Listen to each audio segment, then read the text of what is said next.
Chapter 864. The veteran held a Nyogue's rib and placed it in front of him, observing the curve of the bone after deep processing. The laser ruler of the auxiliary instrument drew one node after another on the surface of the pale yellow bone, and marked the errors down to the micron. As usual, he patrolled the workshop and acted as a quality inspector, spot-checking at any time. His standards were strict, almost harsh. This one is useless. Since it was useless, the veteran was no longer careful. He held the end of the Nyogue's rib with one hand, and felt that it was quite comfortable. He exerted strength in his wrist, and used the rib as a pointer, whipping the workbench. Last night, because of your crude skills, I almost lost my face in front of Mr. M.O. His design, his process, all he needs is your skills. If you can't even do this well, even if you have the face to accept work, I don't have the face to send myself there. Around him, the workshop workers were relatively stable. Most of them kept their mouths shut and kept quiet. No one said anything. However, the overall environment of the workshop was still relatively noisy. At this time, at least 5 times the normal number of people were arranged in the assembly workshop. More than half of the 100-strong laborers of the Hungduan 7 divisions were stuffed here. The other half were next door. As for the remaining old, weak, women and children, they had another place to settle. In short, it was separated from both sides, giving people more room for imagination, but also breeding more uneasiness. They couldn't help but worry. The current situation was almost exactly the same as the so-called return of the vagrants, and then being packed up and sent to Ban City. Their fate was still in the hands of others, and they didn't even know whether they would live or die in the future. In the past 10 years, they had suffered 2 similar incidents in a row. Anyone's mentality would collapse. But the more it was like this, the more the veteran had to hold on.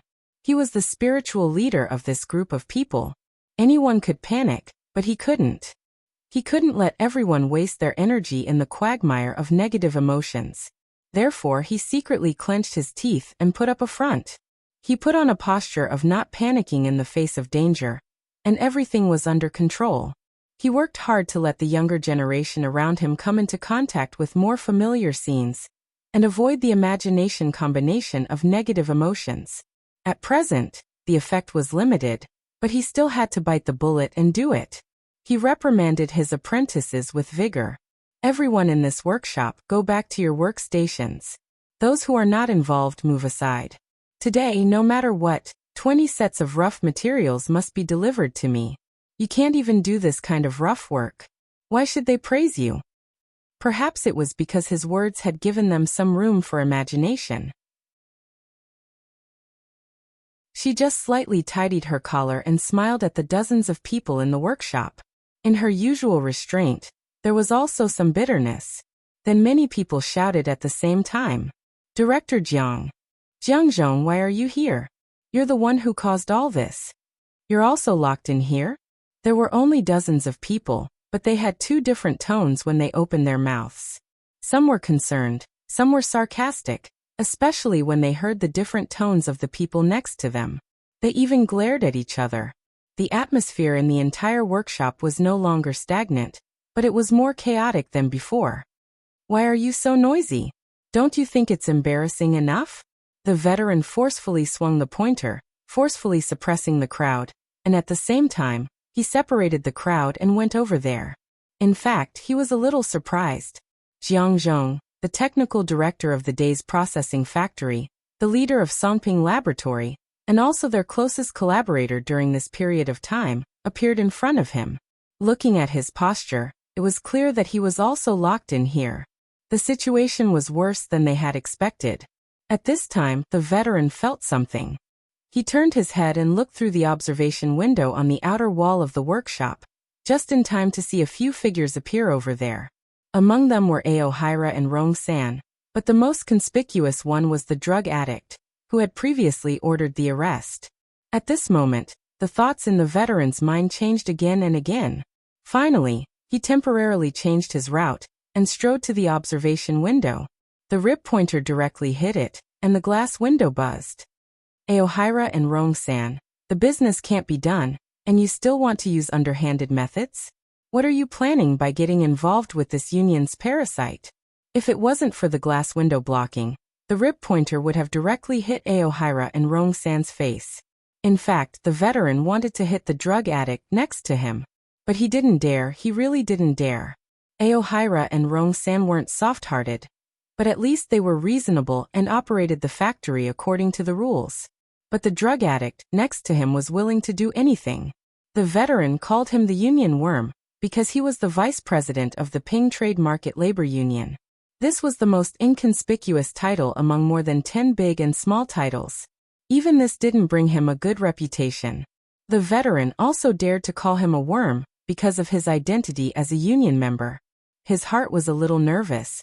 But if he didn't do this, how could he shift the focus? Goto Masayoshi didn't have any reaction to the veteran's rebuke. His skinny face maintained a faint smile.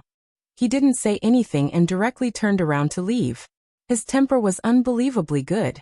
Aohira and Rong-san also left. From start to finish, his face was like black iron, frighteningly gloomy, but he didn't say anything. A rat in the gutter. The veteran spat resentfully. Of course he wasn't talking about Aohira and Rong-san. He also knew that to these commoners, Goto Masayoshi wasn't a rat, but a giant crocodile. Although he was hiding in the gutter, he relied on his strong background to dig out countless benefits from the dirty water, raising his body to be fat and terrifying. At this time, the veteran actually hoped that this incident was only Aohira and Rong-san's underhanded methods. That way the situation would be simpler. But this was destined to be wishful thinking. Since Jiang Zhong walked in, the veteran knew that the situation was most likely not going to be good. Thinking of Jiang Zhong, the veteran realized that the rules in the workshop that were set up with great difficulty were messed up again. A bunch of people rushed over to Jiang Zhong and asked about the situation. Due to Jiang Zhong's subtle position in this group of people, it was very easy for some excessive words to come out, and then it would become an internal argument. Is it you guys who are up to no good? What are you guys trying to do? What are you talking about? Didn't you see Director Jiang was also locked in? Master also said that it was Aohira and Rong-san. I don't think it's that simple. It might be a plot to sow discord. You can hide a nest of cow ghosts in the hole of your brain. No matter who was arguing, Jiang Zhong didn't speak again. She only slightly lowered her head and wore a slightly nervous smile, not defending herself at all. Jiang Zhong was this kind of person. Although she was leading a research team and researching a sensitive project that exceeded scientific ethics, the way she usually behaved was just like how she was dressed right now. She couldn't get rid of the ivory tower scholarly aura.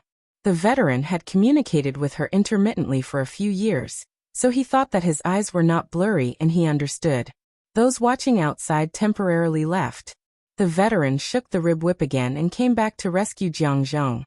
Is this how you work during working hours? The scene was a little chaotic after all. Someone even talked back.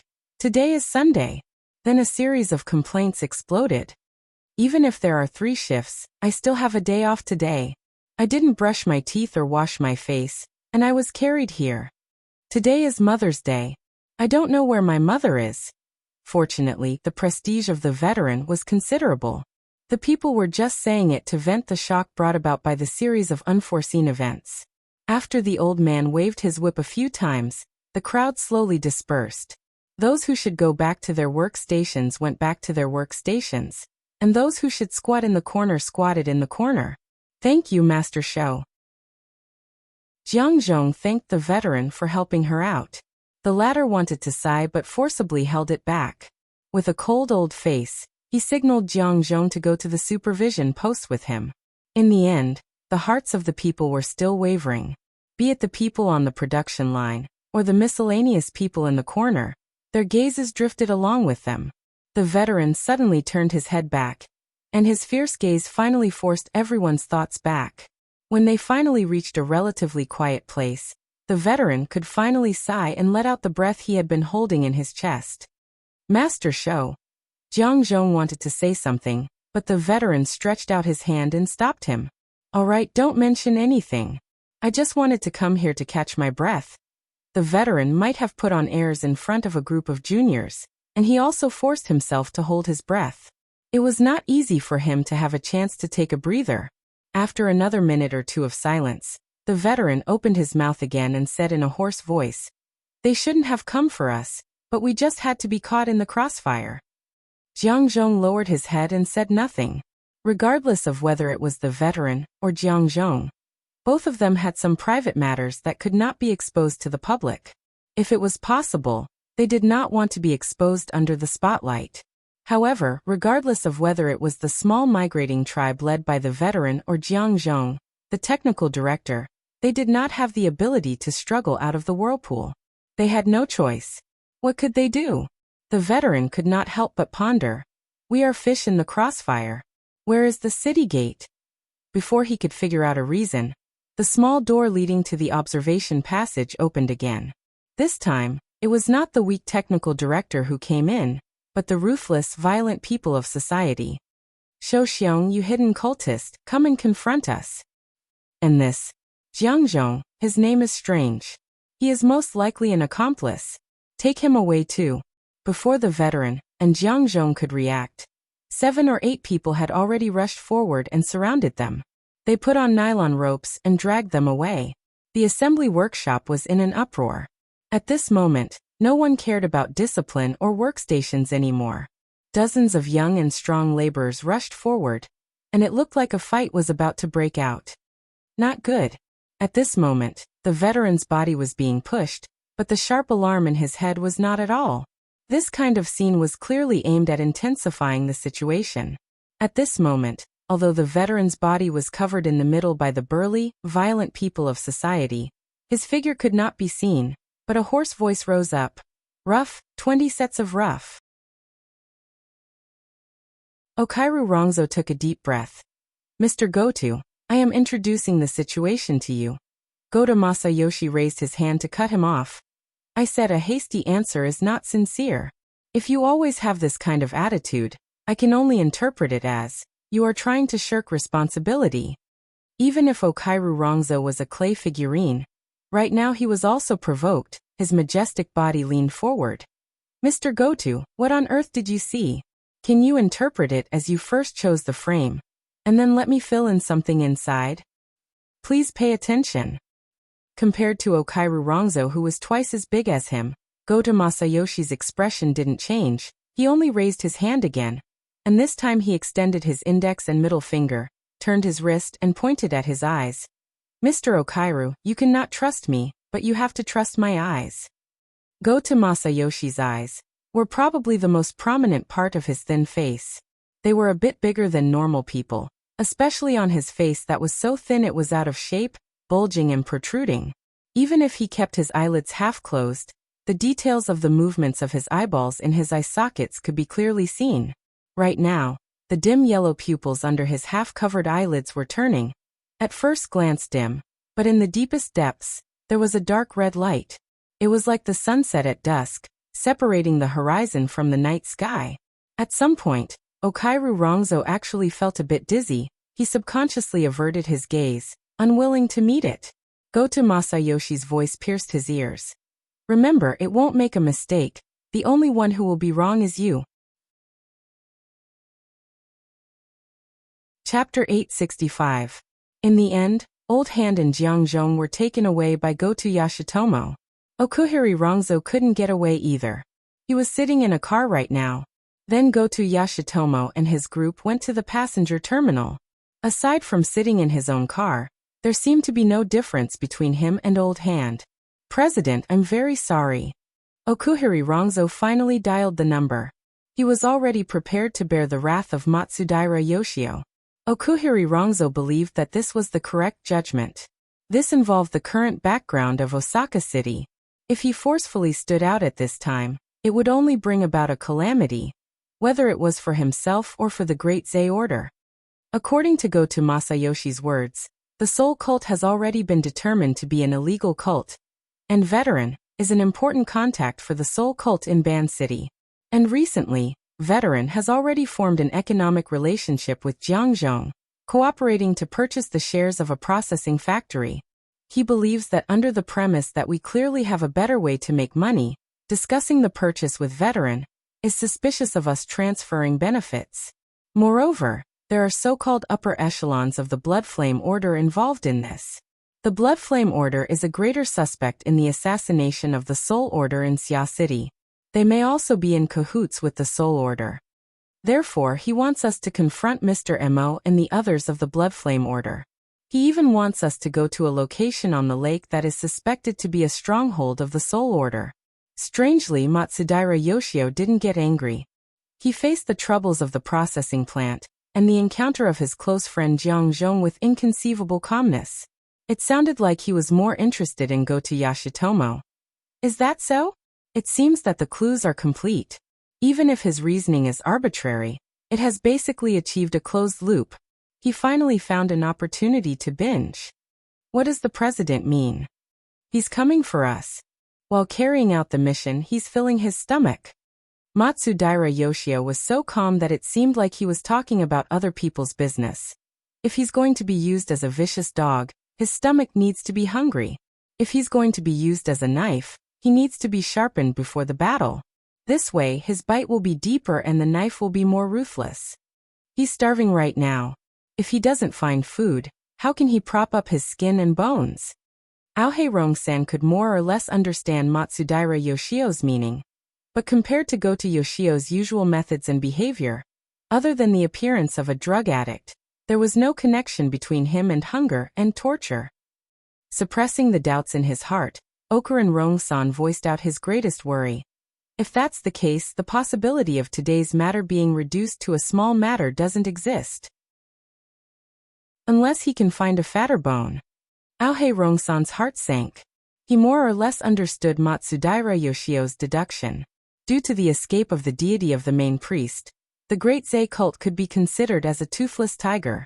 However, they still had quite a considerable property in Ban City. If they weren't meat, then who was? Things were awkward. If the Amaterasu cult had continued with their original plan, they might have been able to gain the reputation of having foresight.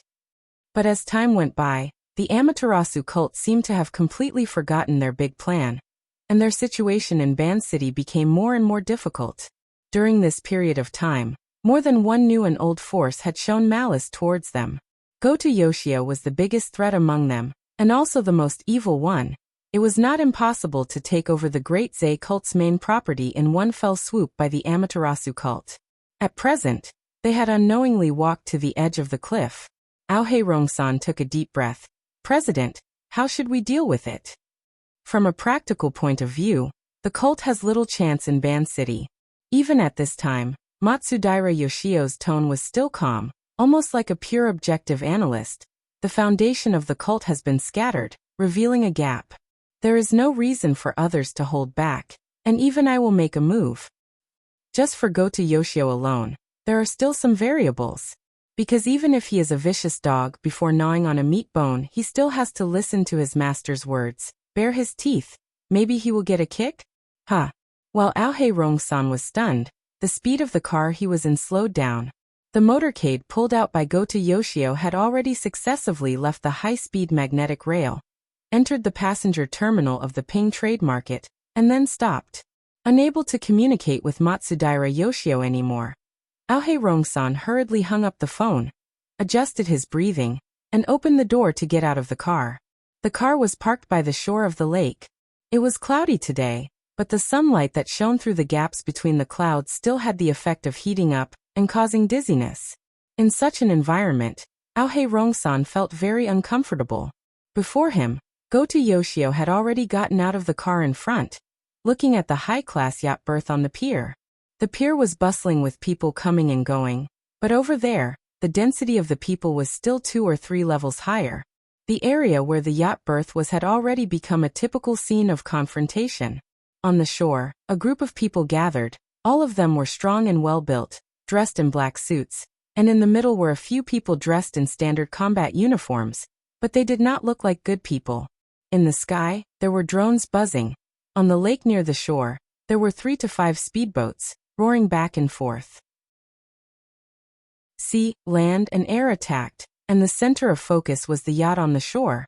As for the yacht, near the shore, more than 10 strong sailors stood in a row, their backs against the almost 10-meter-high hull, and their momentum was not inferior. This scene seemed to be rounding up some criminal, but it seemed to make sense to change the position. Aohei Rongsan, of course, knew the background of both sides. Not to mention the group of people on the shore, some of the important figures in the Heavenly Council still had a lot of opportunities to show their faces in the peaceful trade market, and even in Ban City. As for the yacht that was stuck in the berth, it was sold from his hands to the Bloodflame Order 2 weeks ago, in exchange for some working capital. Now even the name on the paint on the side of the yacht had not changed. Goto Yoshio's eyelids drooped, half covering his protruding eyes, and sighed with emotion. People now are not like in the past. They all have to hit their heads and bleed before admitting to their debts. Aohei Rongsan really wanted to tell him that if people in this world were like meat and bones, then what was the meaning of the Heavenly Council? Thinking about this, Goto Yoshio understood this logic better than anyone, so he just sighed with emotion and waited for someone. Goto Yoshio? A somewhat stiff tone sounded from the side of the parking space. A dark-faced man in a standard combat suit strode over. Compared to the violent people in the distant confrontation area, he had the same sturdy physique and the same combat suit. When this man wore it, he looked quite formal, but no one knew where he came from. Goto Yoshio did not get angry because of the other party's impolite way of addressing him. Instead, the smile on his thin face became clearer. Captain Jimmy? The black-faced man smirked towards the standoff area. You did this? When I flew back, I thought we could start the war, but it turned out to be this kind of scene. The police, SCA, and even the Ban City branch could all go. Why did you let these unruly guys come? No, we first need to observe. Facing this rather arrogant captain, Goto Yoshio was still neither hurried nor slow, only opening his mouth and laughing. My mission is to observe, and observation requires different situations and conditions. If both sides are law-abiding citizens, and everything is done according to the rules, what's the meaning? Oh, that's a good reason. Captain Jimmy could see that Goto Yoshio was purposely trying to intensify the situation. This was in line with his expectations, but he still made some minor corrections. He directly reached out and, without any regard for himself, grabbed Goto Yoshio's shoulder and pushed this observer forward. What you need is to observe up close. Goto Yoshio did not resist, only the corner of his mouth twitched. Yes, if I want to upgrade, I need you guys to do it. Believe me, I can't wait. An evil dog that had not eaten its fill. A sharp knife that already couldn't wait. In the eyes of Okinirong 3, Goto Yoshio and this Captain Jimmy both had corresponding roles, and the relationship between them was rather subtle. There was a difference in their levels and also differences in their functions, but fundamentally, they were both tools. There was no essential difference. Of course, even if they were to use tools, hand-eye coordination was also necessary. They still had to communicate with each other. Goto Yoshio asked again. Although it might not be used in terms of evidence. I'll let D-City's side cooperate. We can also directly confront them. So obedient? People die for wealth, birds die for food. We're the best at this point. Why don't we arrange it now? It's good to communicate in advance. At this moment, Goto Yoshio's subordinates had already brought over veterans, Jiangzhong and other key figures of the so-called chain of evidence. He set off first. A group of 10 or so people walked along the wooden walkway by the lake towards the confrontation scene. Captain Jimmy did what he said, and while walking he made a call. How's the preparation going? Let Cadman answer the phone. Speaking of which, the speed of changing people over there was a bit slow. Captain Jimmy didn't speak for a long time. Okinirong 3 finally felt that something was wrong, and turned his head to look, only to see that Captain Jimmy's face was dark, and his eyes turned back from the empty state of long-distance communication, focusing on one point. At the point of focus, which was the shore of the lake they were about to pass by, sat a person on a thick short metal pillar that was part of the fence. That person didn't have too many characteristics that could be remembered. If one were to forcefully describe it, it would probably be a particularly leisurely body language. He was wearing casual clothes, his legs were naturally spread apart, his head was raised towards the sky, and his mouth kept opening and closing, looking like he was neurotically talking to himself. Of course, it could also be that he was chatting with someone through the built-in communication device. This was a very normal scene. placed in the passenger terminal with people coming and going, there was nothing out of place. But now, in front of the yacht not far away, there was a tense confrontation atmosphere. Separated by less than 30 meters, this gentleman's performance seemed somewhat out of place. Captain Jimmy's reaction didn't need to be said.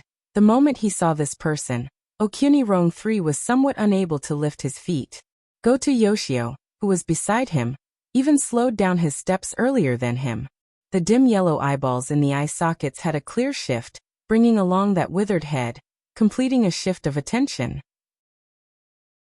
But no matter how they reacted, the distance between them and that person was quite close. It must be because the place where they parked was too close. Due to the close distance, they could clearly hear that person's talking to himself: Mother's Day.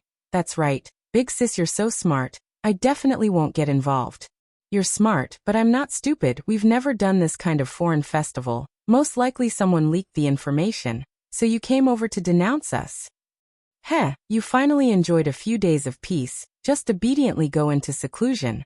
When you come out of seclusion you'll go on a rampage and shock the world. Strange? What's strange about it? I've always talked like this, don't worry, my position here is different from the past.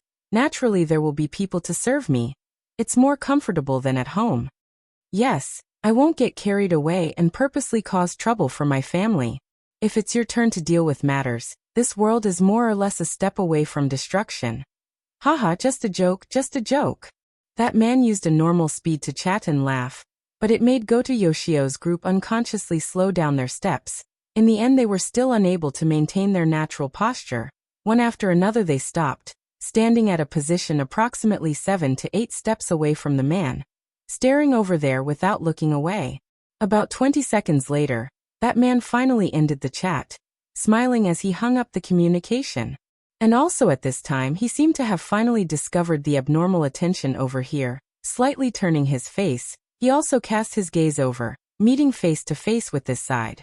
Aohae-rong-san had long recognized who it was, subconsciously wanting to greet him, but for some reason, the words were stuck at the tip of his tongue. It was close to noon. Due to the thick layer of fish-scale clouds in the sky, even if the sunlight passed through, it was not considered hot, especially with the slightly moist air from the lake surface. Under the pressure difference between the land and water, it could be considered to be very comfortable. But at this moment, the gentle breeze that brushed against their faces had clearly turned into a layer of invisible and heavy curtain. Perhaps it was even soaked with water, as it blew over and fiercely pasted on their faces, sealing their mouths, noses, and even their orifices. Even their pores were sealed, isolating them from the inside and outside. For a moment, they actually felt as if they were suffocating, spreading from their brains and hearts. For a moment, the group of people's mouths and noses were interrupted. As for the rest, nothing happened after that, only the gentle breeze, with the water vapor on the Beishan Lake, neutralizing the heat of the noon sun, fresh and pleasant. At this time the veteran who was caught in the crowd finally saw the person on the shore of the lake. For a moment he still couldn't believe it, but that person turned his gaze, smiled slightly and greeted him. Master Sho. In the heart of the veteran, the emotions of hesitation and surprise pushed back and forth. A voice came up to his throat, and he blurted out, "Emo? Mr. Emo." The man smiled again. "Those things I want, I hope they don't delay the work." In the factory, they are still working. The veteran clearly knew that the atmosphere at the moment was delicate and tense, like a pile of gunpowder that was constantly being compacted and could explode at any time. But his sharp temper, which had been honed in the wilderness for decades, also came out at this time. "We don't have anything that's fake. It's all hammered out, so it's definitely real." "That's good, I'm counting on it."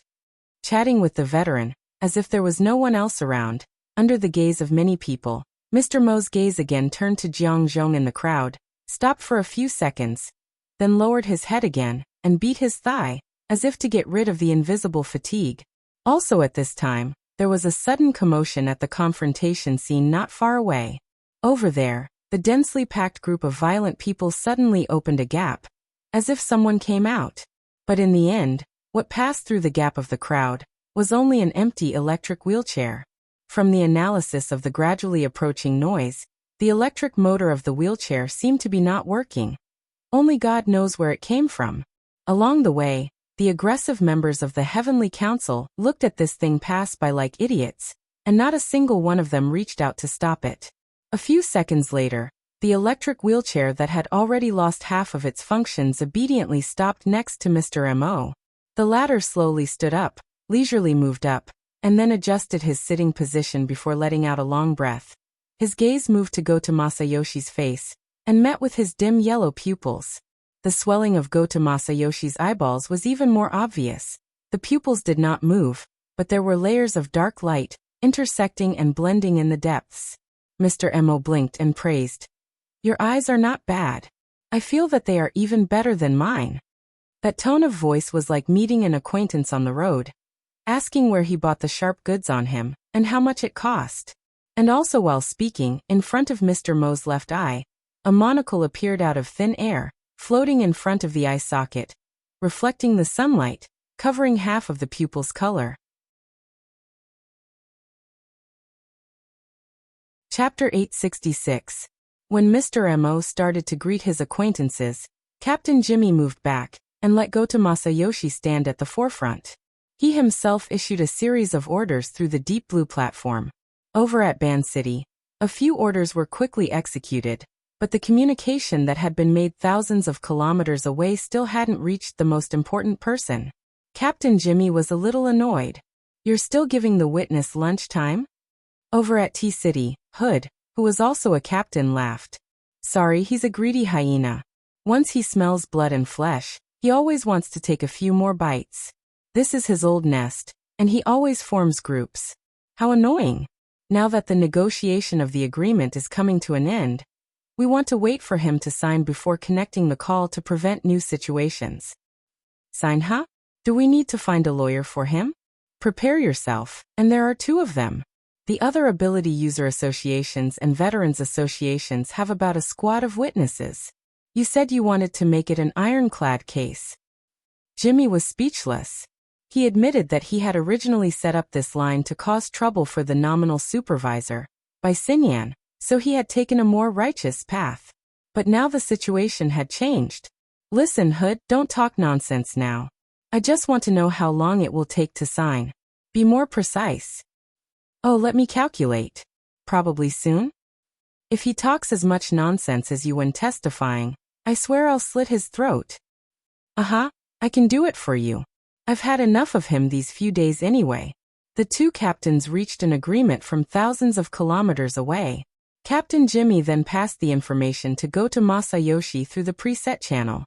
The latter didn't respond, as if he was focusing all his energy on communicating with Mr. M.O. Goto Masayoshi's eyes were still locked with Mr. Mo's monocle.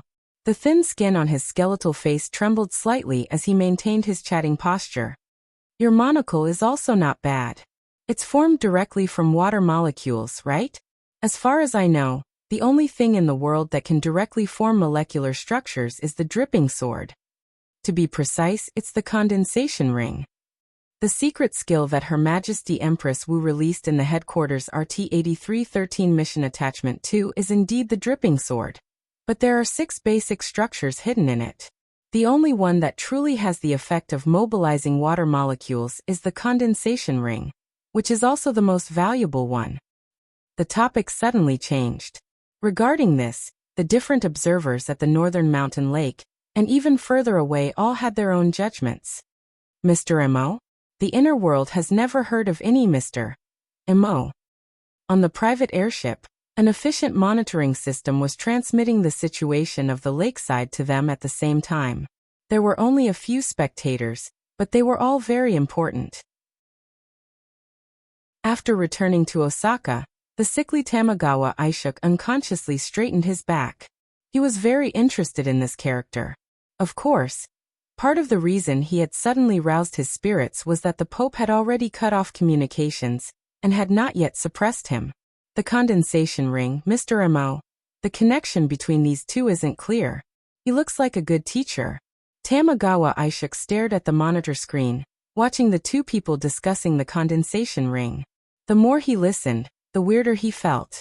10 seconds later, he shifted his gaze to Sinyan's face. Who is he talking to?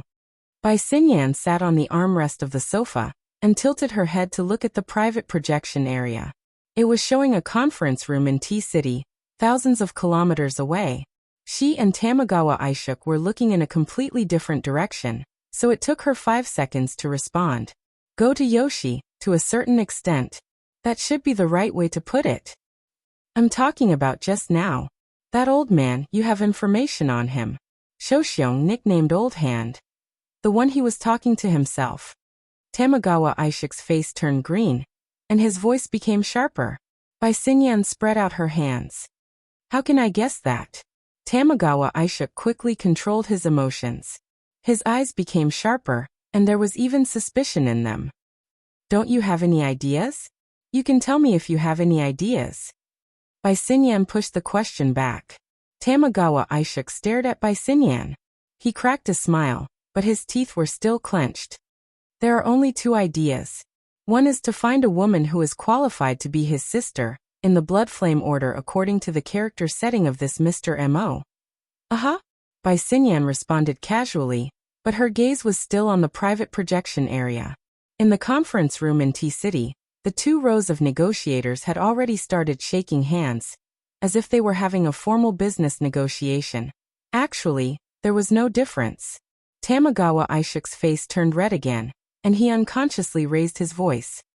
The other one is to expand the scope a little, and search for people that we know and don't know, people who have a sister in the inner world. Oh, that's a lot more troublesome. It's just a screening condition. Tamagawa Aishuk's fingers twitched, as if he was really going to give the order. His eyes were still glued to Bai Xinyan's face, and he continued to ask. It would be best if the 2 directions work together, but if there is only one condition, which one will you choose? Bai Xinyan looked back and smiled. Of course I choose the most reliable one. You. Bai Xinyan continued to smile.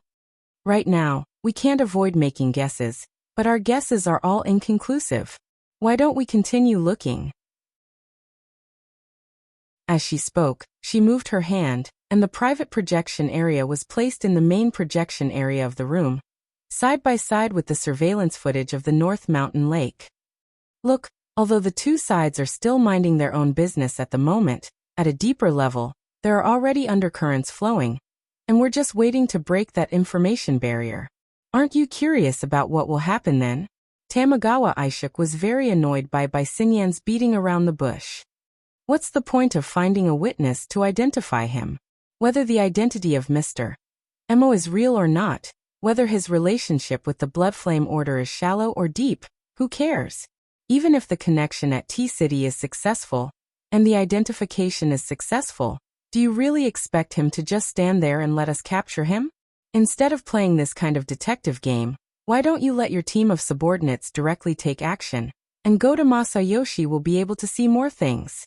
Captain Jimmy needs a key to open his own weapon box, and always stand on the side of morality. This is a rare quality for frontline personnel. Bai Xinyan seemed to be completely unaware of the twists and turns of the plot. She displayed the bearing of a superior, but quickly changed the topic. Mr. Yuchuan, is it really okay for you to make your contempt for the blood flame order so obvious? Tamagawa Aishuk sneered. Stray dogs, rootless duckweed. Even if I want to pay attention to them, it depends on whether they can handle it. Bai Xinyan was not in the position to defend the blood flame order, she only shrugged. We still have to respect the judgment of the frontline personnel. Even if there really is a problem, this is not an intercontinental airship. And the distance is so close, are you afraid that we won't be able to react in time? Tamagawa Aishuk's slightly flushed face was now whitened, and his straight back collapsed. The scene fell into a deadlock, awkwardness, and some kind of doubt that was not fully displayed. Under such an atmosphere, there was finally a change at the passenger terminal. Go-To Masayoshi broke away from the strange state of looking at the monocle and chatting around the condensation ring, and entered the main topic. Mr. M.O. of the Blood Flame Order. You can call me that. What's your full name? Position in the Blood Flame Order? Go-To Masayoshi gradually increased the pressure, also closely watching the reaction of Mr. M.O. relying on the special structure of his eyes. He was equivalent to a human-shaped lie detector. able to monitor the breathing, pulse, skin moisture, and so on of the target in detail, but Mr. Mo's cooperation was obviously not enough. This is an interrogation? If you can't find a more suitable term, you can temporarily say it like this. I think it still has the corresponding qualifications. As he spoke, Goto Masayoshi reached into his pocket and took out a vintage leather wallet, from which he took out a beautifully designed business card. There are a lot of titles on it, but there is a higher probability of finding a position corresponding to the interrogation from it. Sakura Officials, Ability User Association, or something else. These are all fields that I am good at. Mr. Mo didn't intend to take it. He just narrowed his eyes and slightly raised his head to look at the still dazzling edge of light in the gaps of the thick fish-scale clouds. Mr. Mo? I think no matter how dazzling your titles are, they can't compare to today's sun. I don't like this weather, and I don't like you either. Only this pair of eyes is a little more interesting. Goto Masayoshi was stunned for half a second, then laughed out loud. No matter how he laughed, the surrounding atmosphere quickly turned cold and stiff. At this time, Captain Jimmy, who was already half hidden behind him, coughed lightly, giving a signal of, everything is ready. Some things are not up to people. Goto Masayoshi's interesting, dim yellow eyes locked onto Mr. Mo's face, and between the gaps of his lips and teeth, he chewed out syllables that sounded like ice. As he spoke, he shook his wrist, his fingertips drawing across the faces of Jiangzhong, Okunirong, and finally falling on the side of the veteran. This person. He's under my protection. If there's anything, you can't go wrong by looking for me. Goto Masayoshi choked, and the wrinkled skin at the corner of his mouth trembled. He wanted to laugh, but felt that it was exceptionally strange. He subconsciously glanced back at the veteran, only to see that the latter also had a confused expression, as if he had even forgotten to be touched. A frank answer.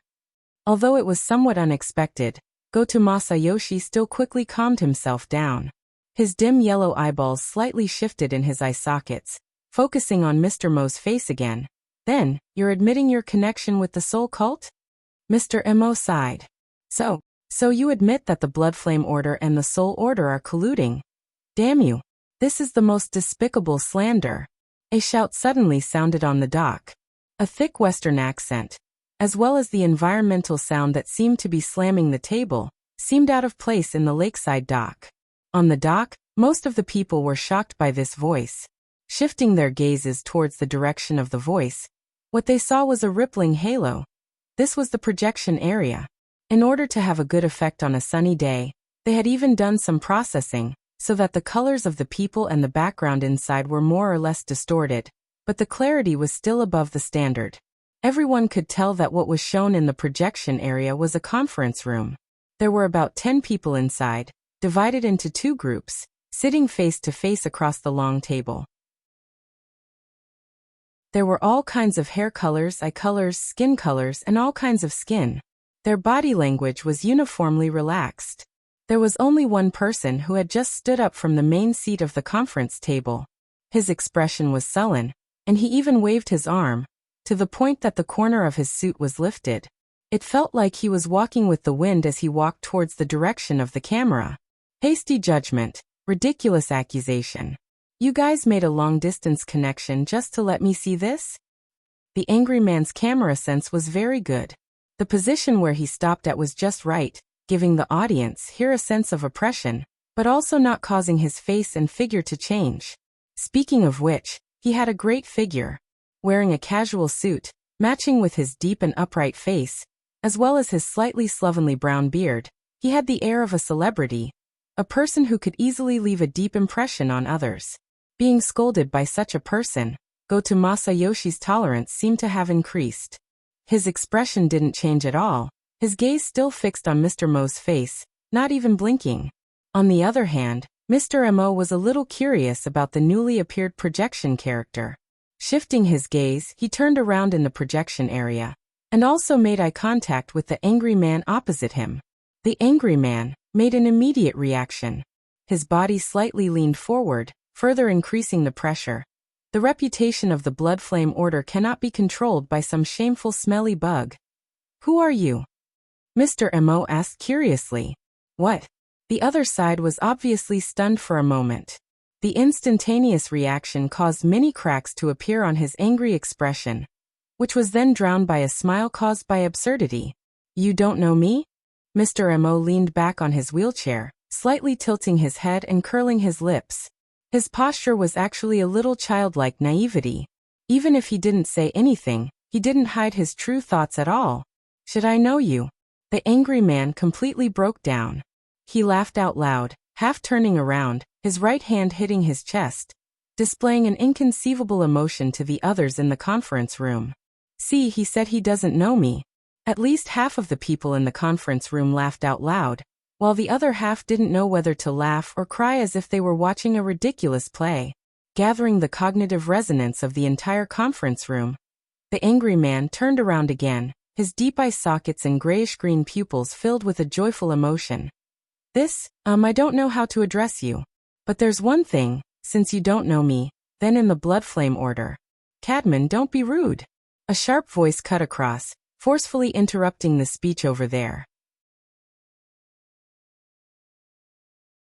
At this moment, Goto Masayoshi should have been the one to speak up and cooperate, but for some reason he was staring at Mr. Mo in a daze. Captain Jimmy, who was at the back, saw that his reminder was futile, so he rolled his eyes and went up himself. Cadman, as a high-ranking member of the Blood Flame Order, doesn't know Mr. Mo, who claims to be a member of the Blood Flame Order, and the Order's deputy high priestess holds a completely contradictory position. What does this mean? Inlu was expressionless, but the flames in her eyes seemed to want to penetrate the projection and burn D City, which was half the Pacific Ocean away. As a deputy high priestess, Goto Masayoshi's hoarse voice cut in at a timely moment. Deputy High Priestess In, at a time like this, the hierarchy within the Blood Flame Order is at most a part of the evidence.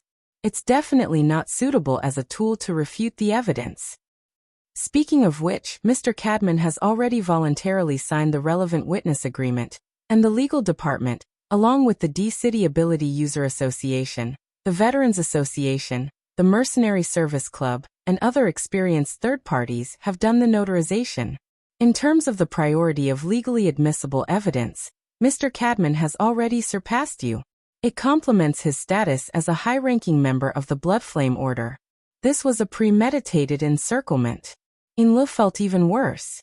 If it was possible, she would have pressed Cadman into the lava lake at the bottom of the Blood Soul Temple, rolled him over 100 times, cooked him, and exploded him to vent her anger.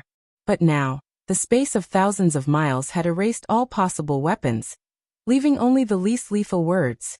High-ranking?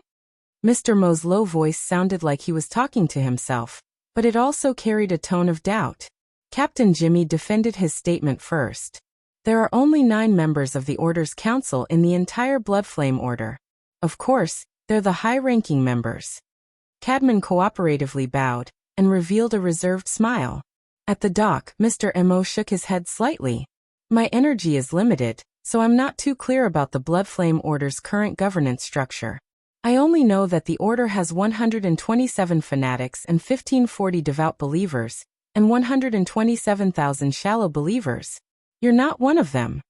Without waiting for the others to respond, he tilted his head back slightly, as if he was talking to Inlu, but also as if he was sighing with emotion. As an order, the number of devout believers and fanatics is, to be honest, a little low. It's not enough to support the Blood Soul Temple's full operation. Is it because of the ideology church? Inlu. Cadman stared blankly for a second, before revealing a brilliant smile like that of a star. Mr. Mo, are you going to deny Madame Halder and Madame Inli's authority over the selection and appointment of the Order's believers? You should know that I greatly respect the Order's trust in me, and I have a good collection of the appointment letters and authorization certificates they've issued. There's also more concrete evidence. Cadman stretched out his hand. Beneath his bronze-colored skin, there was a layer of dark blood-colored light flowing. The air around his arm seemed to have been scorched by a high temperature, forming obvious distortions. However, the shirt and suit sleeves above his wrist showed no signs of being charred or burning. Violent flame seal. This was one of the Blood Flame Order's high-end physical techniques. For someone like Cadman to be able to execute it without needing to adjust his chi gathering, it was already a high level of proficiency. His combat power was definitely at B rank. Most importantly, using a physical technique to form a supernatural power close to flames would definitely require powerful interference power. As a fleshly ability user, Cadman could only rely on the Blood Soul Temple to achieve this effect. I can call upon the power of blood and fire at any time. I've always believed this to be the acknowledgement of the blood flame will. But now, Mr. M.O., are you going to deny all of this? Cadman found the feeling of anger in the time it took to say a few words. He used a brilliant expression to smoothly transform it. Vice-Blade Amin, could it be that you aren't going to give your devout believers a doctrinal explanation? Inla didn't respond. Mr. M.O. scratched his chin. Oh, in this sort of situation, even if we eliminate the factors of philosophy and methods, the Blood Soul Temple's system does indeed have some unreasonable areas. Cadman nearly couldn't keep a straight face. The way you speak doesn't sound like someone from our primordial sect. It sounds a bit like the restraining faction? The so-called restraining faction was the branch of the Blood Flame Order that Tian Bang, who was known as the #1 person below the Transcendent, belonged to. It was this military powerhouse and his influence that had chased Madame Halder's group from Xia City to T-City. Cadman's words were filled with malice and sarcasm. Unfortunately, Mr. M.O. was completely indifferent to this.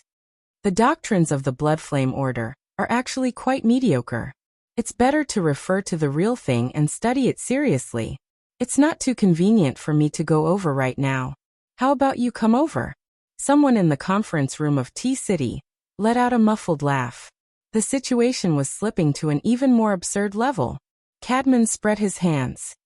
He was already at a loss for words when it came to this Mr. M.O., who was sometimes mysterious and sometimes crazy. That's a really good suggestion. I think I have enough time to consider it. His arms spread out and swung along with the movement of his limbs, bringing with it a scorching hot wind. The power of the explosive flame seal still affected the surrounding area. Ah! Cadman subconsciously swung his hands again. The dark bloody light was disturbed by the airflow. It was like a flame had been blown up from a half-extinguished pile of embers. The light suddenly brightened. There really was a flame. A bloody flame burned. Cadman's expression changed. Chapter 867.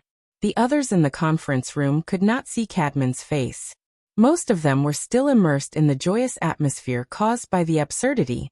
However, there were still some people like Hood, who was not part of the negotiation. Hence, he did not sit at the side of the table. Instead, he followed his professional habits and stood in the corner of the conference room, approximately to the right behind Cadman. At that moment, he saw Cadman extend his right hand to the side of his body and fling it continuously in an unnatural manner. Under such circumstances, the sudden bright color of the flame became exceptionally strange. As a normal person, there would always be a period of adaptation to changing from one mental state to another that was contrary to that mental state. Hood hesitated for 2 seconds. Finally, he walked forward quickly to ask about the situation. However, when he was just 1 step away, Cadman's fling movement suddenly became 10 times more intense. It was like an intense punch. Hood's sensitivity was far beyond that of an ordinary person. He made the most accurate response. Relying purely on the strength of his waist and abdomen, he bent his upper body backward and slid his feet at the same time. The fist wrapped in blood-red flames was almost swung at his chin. Hood could even hear the sound of the air being burned, as well as some indistinct and chaotic noises mixed in. Cries of surprise rang in the conference room. There was also the sound of tables and chairs scraping against the floor. Some people stood up, while others froze on the spot. However, they were all clearly frightened. The joyous atmosphere from before collapsed in an instant. In the next second, Hood pulled away from Cadman and shouted sternly, "Cadman!" Cadman did not respond. After throwing that punch, he seemed to have lost control of his body. He staggered a step and turned his body sideways. His left hand moved horizontally and pressed down on his right shoulder. This was his most instinctive reaction. At that moment, The blood-red flames that were blowing on his right hand had already broken through the boundary of his wrist. They were rapidly spreading towards his arm, and even closer to his torso. The strange thing was that the flames had clearly scorched the air, and even raised the surrounding temperature. However, the surface of Cadman's body was still relatively intact. It was only soaked in a thick dark red color. Even the clothes on his arm were not damaged at all. Instead, it made his face look even paler. In such a situation, it was impossible to tell what was real and what was fake. It was as if some inherent nature had been distorted by some kind of power. What did you do? The sudden change in the conference room was clearly transmitted to the passenger terminal through the remote video. Goto Masayoshi's muffled voice rang out. There wasn't much righteous indignation from being bound together against a common enemy, but more of surprise, as well as a strange sense of excitement. Goto Masayoshi kept staring at Mr. Mo. In the shortest amount of time, to gather enough useful information was his mission, even his destiny. Therefore, to him, he wasn't afraid of Mr. Mo making a move. The state that he was in earlier was the most unacceptable. But even if he made a move, it didn't feel any different. After the previous round of observation, Goto Masayoshi had already faintly noticed that Mr. Mo seemed to be wearing a thick and heavy cloak at all times. Of course, this was only a description of Mr. Mo's marvelous pattern of concealing the operation of his extraordinary power, or perhaps this pattern itself was the external representation of the operation of his extraordinary power. Goto Masayoshi judged that Mr. Mo's core secrets were all hidden under this cloak. This thing was so thick and wide, airtight, hiding everything tightly. Even if a corner was occasionally lifted up, what could be seen would be chaotic and blurry, without any discernible silhouette. Under this kind of situation, no one knew whether Mr. Mo under the cloak was naked, or wearing armor, or perhaps inside was simply an arsenal that defied normal space-time logic. That's right, it was this cloak that formed a kind of black box sealed with special rules, isolating the outside world from prying. What was shown was merely the result, for example, welcome, and the like. Just like the electric wheelchair, and Inlu who passed through consecutively just now. Or perhaps right now. Was it really Mr. Mo's method? Specious, this was very annoying. Towards Goto Masayoshi's inquiry or confirmation, Mr. Mo didn't have any response. His expression didn't change either, only maintaining a look of interest. He rubbed his chin, as if watching a movie, watching the image transmitted back from thousands of miles away. Instead, Inlu, who was behind him, seemed to have lost control of her expression. She had already unconsciously opened her mouth, looking a little sluggish. Returning to the axis of chaos, there was no doubt that Cadman was still in pain. In terms of his mental state, his change was more intense than anyone else's. The direct, inexplicable, and even unreasonable threat impact shook his will in the most direct manner. At this moment, from the angle he was standing at, other than Hood, no one else could see his face clearly. But regardless of whether it was in the conference room or the passenger terminal thousands of miles away, everyone could see that this originally handsome man's cheeks and muscles were currently distorted like a monster. Perhaps it was precisely because of the compression of these muscles. Cadman let out a completely different scream. "Let go of me!" His next move was basically about to tear off his entire right arm, but the bloody flame steadily and resolutely spread over his shoulder, burning his neck, torso and head. Along the way, it also ignited his originally intact left hand. Hood displayed the decisiveness of an operation team leader. He exhaled and shouted, forming his right hand into a knife hand and slashed down towards Cadman's abdomen. The air where his fingertips and forearm touched was clearly distorted, as though it was covered in a layer of invisible flames. The format of fire. Although he was shocked by the scene before him for 3 seconds, Hood's follow-up reaction was still the fastest. He quickly made a judgment that this was inextricably linked to Cadman's use of the violent flame seal to mobilize the power of blood and fire. As it turned out, this was a foolish act that provoked the Blood Flame Order's authority. But first, the connection between the two had to be severed. Hood's individual strength was certainly not at the level where he could contend against the fundamental strength of the Blood Flame Order. But the instant he made his move, All the members of the operation team inside and outside the conference room instantly synchronized under the drive of the 7th-generation dynamo core. They jointly constructed a tight formatted space and formed the greatest support for Hood's hand blade that his physical body could withstand. This was already the strongest attack that Hood could unleash while not wearing his armor. The clothes on Cadman's chest silently tore open, and the lower half fell down, exposing the muscles of his chest and abdomen, as well as the blood-colored flames that were burning on it. And in that 1 second, or maybe half a second, the fiery tail of the flames was pressed down. It was indeed pressed down, but that was all. Time passed by another time, and the blood-colored flames once again began to expand wantonly.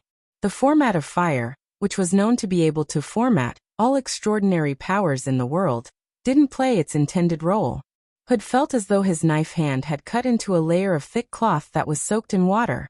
Most of the power had already dissipated in the distorted and chaotic structure before it could make contact.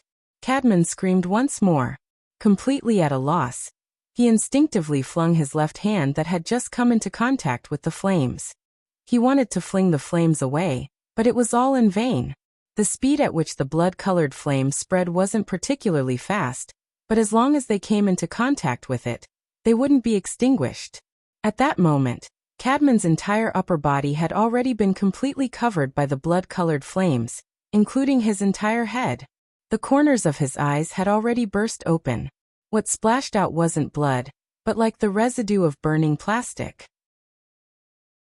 There were even more flames flickering in and out of the other orifices of his 5 senses. No one knew what Cadman was feeling at that moment. The seemingly harmless flames brought him unimaginable pain, but it was very obvious that Cadman's mental barrier had already been burned to ashes. He began to shout frantically, "Let me go! I beg you! God!" Spareem. Hood's fingertips were a little numb. This was most likely due to the interference of his emotions. Had the direct contact just now attracted the demonic fire over? In the depths of his thoughts, there was no doubt that there was fear and dread. This made Hood's mood even worse. Driven by his emotions, he was desperate. He roared in the direction of the projection. "Jimmy, damn it! Why are you guys just standing there? Do you think you're useful?" The emotional shout made most of the people at the passenger terminal turn their gazes to Captain Jimmy, who had been berated.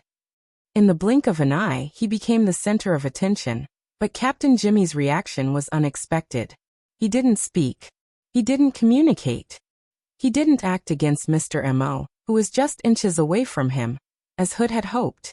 Instead, he followed his earlier trend and retreated. His speed increased explosively. It was also at this moment that a cold and hard mechanical voice came out of nowhere.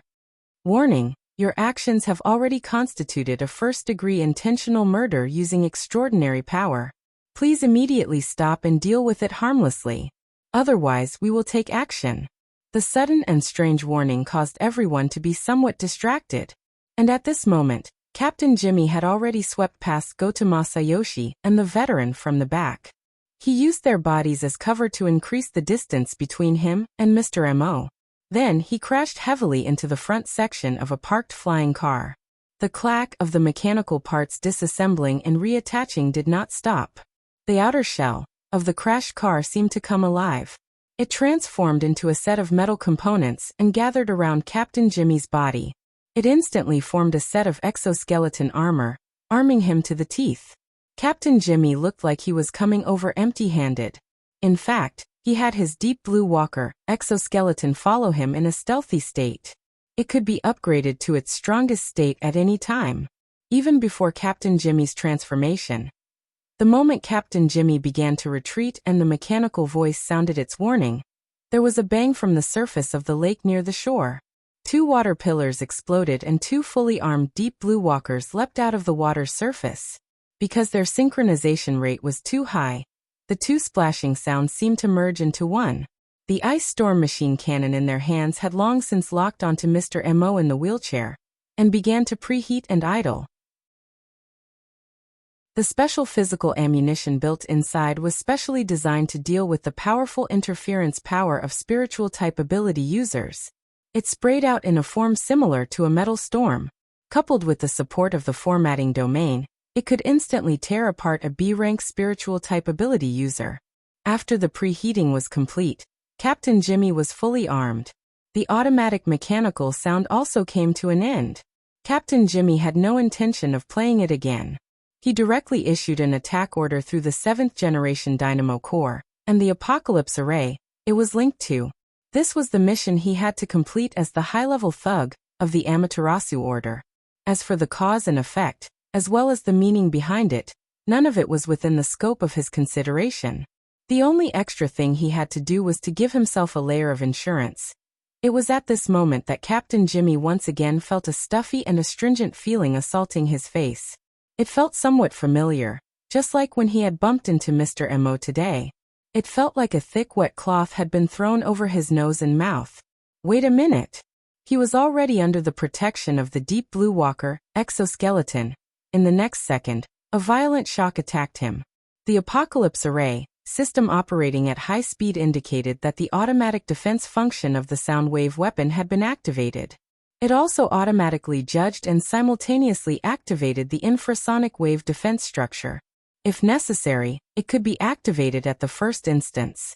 At the end of last year, when the entire system was still in the experimental stage, it had specially added a targeted plug-in module.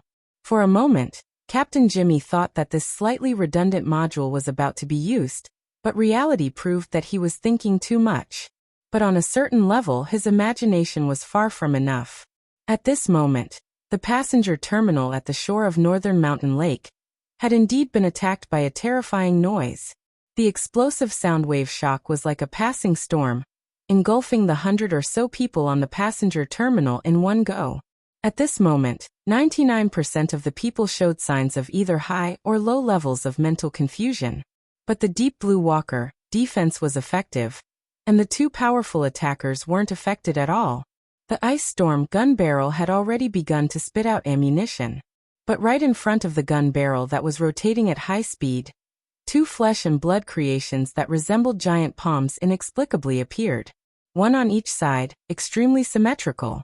The gun barrel had already locked onto its target, but it was forcefully lifted up by the two monstrous giant claws that were wrapped in scales. The powerful kinetic energy of the physical ammunition certainly pierced through them in an instant, but the upward momentum didn't decrease.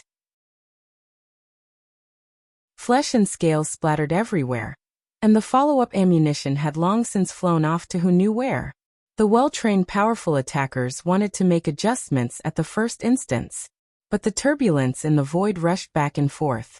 This time, it suddenly leapt to the next level, transforming into a violent and restless mental storm. A series of disturbances and attacks, from incorporeal to tangible, from material to mental, seemed chaotic and complicated, but they converged and integrated into a common source, and then focused to form an explosive point.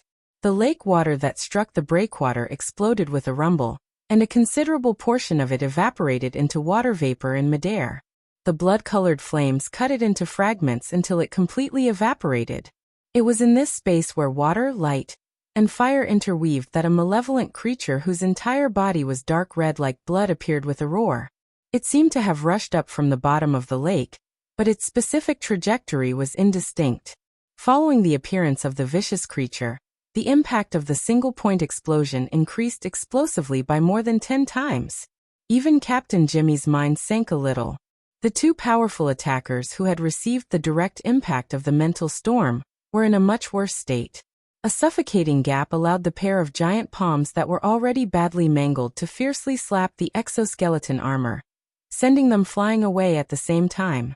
Fortunately, before the battle, the team had already completed the connection between the mental and physical plane in advance, realizing the interference and connection between the mental plane and the material plane, creating a tightly formatted space that could jointly bear and divert the external impact. The two people who were hit didn't show any serious injuries. But in this way, the previous ambush-killing move was all a joke. Captain Jimmy cursed. He wanted to attack again, but when he looked at the vicious creature that suddenly appeared by the lake, he was a little stunned.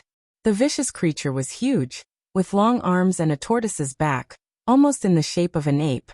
Although it was habitually hunched, just the body that appeared on the surface of the water was already more than 3 meters, And even so, there was still a section below its thigh that was below the water surface. Its entire body was covered with bulging muscles and dense scales. As it rose and fell like it was breathing, the heat on its body was like a bloody light, like a flame, and it felt like the surrounding water was about to boil. And it was precisely this vicious creature, or perhaps because Mr. Mo who was near the shore felt that it was blocking too much light, so he scolded it. This enormous creature then obediently shrunk its body, curling into a ball and pressing down into the lake, only leaving its neck and shoulders above. It just happened that its huge head passed over the fence, and visually, it was already about the same size as Mr. Mo who was in a wheelchair. Separated by Mr. Mo, Goto Masayoshi carefully observed the vicious creature. In the depths of the dim yellow eyeball, the layers of light became more and more complex. The level of power that was being used also became more and more profound. This caused a huge pressure on his body, causing the blood vessels and tendons around his eye sockets to bulge, especially the temples on both sides. It was almost like a dense net. So ugly. Jiang Zhong, who was very close, seemed to be affected by the sound wave attack. He actually didn't feel any fear, and only muttered his evaluation. The target was a little vague, but they were all suitable, causing the veteran and Ao Pingrong to look at him. But at this moment, the most eye-catching was still the ugly monkey, and the most important person beside him. From start to finish, Mr. Mo who was in a wheelchair did not move at all. Actually, most of the people on the pier were the same. It was just that the others did not have time to move. As for him, Mr. Mo's gaze was focused on the projected area. He looked quite serious, to the point that he didn't seem to care much about Captain Jimmy's death trap. The people who had just caught their breaths unconsciously followed his gaze, and once again turned their attention to the conference room thousands of miles away. In front of the camera, Cadman, at some point, was already stuck there, his knees bent and his spine curled, his left and right arms half raised, bent into a stiff angle, as if he had raised his hands to surrender, but his crazed raised head made it look more like a prayer of failure. Burp. A strange sound similar to a burp came from the ugly monkey's enormous cranial cavity. The pipe that made the sound was the area on his face equivalent to the mouth and nose. There were no obvious organs there, only dark purple and wrinkled flesh. It felt like a piece of rotten meat. There were a few intermittent openings in the middle. They were all opening up, squeezing out saliva pus. It was more like the sticky lava flowing out of the cracks of a volcano, black and red interweaved, burning the air, about to fall but not yet. On the other side, Goto Masayoshi, who had been observing all this time, suddenly had a twitch in his temple. He noticed. On that lava saliva, the scattered fire pattern cracks faintly pieced together to form a face. And it was getting clearer and clearer, more and more definite. In the projected area, the image of Cadman, who had already turned into a burning statue, became more and more similar, reflecting each other.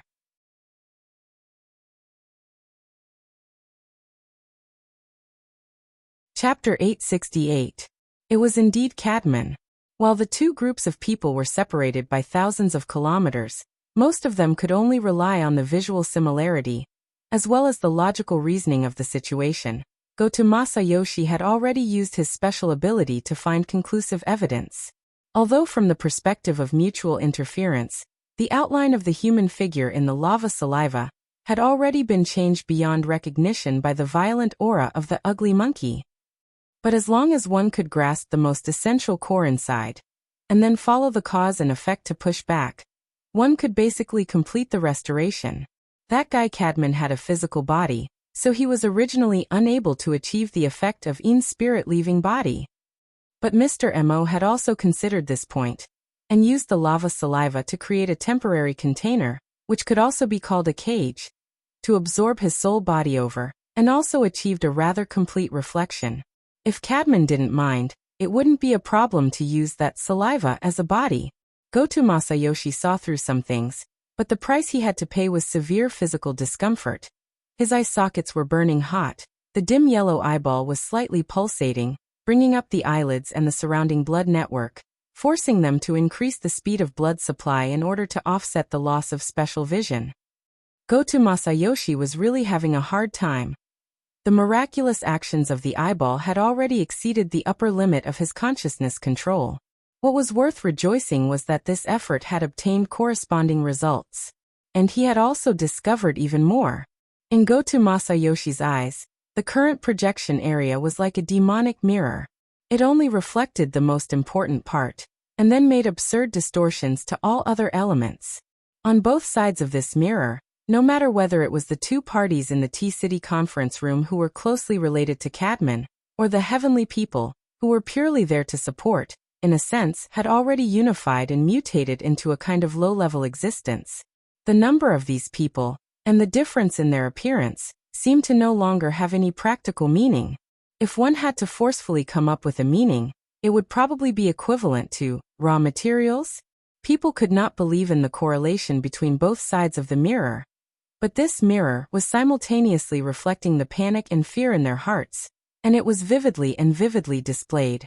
These negative emotions that had been detonated and multiplied continuously were being transformed into a special form of existence on the mental level, or perhaps in the deeper realm, and were communicating with Mr. Mo limited by his own level and comprehension.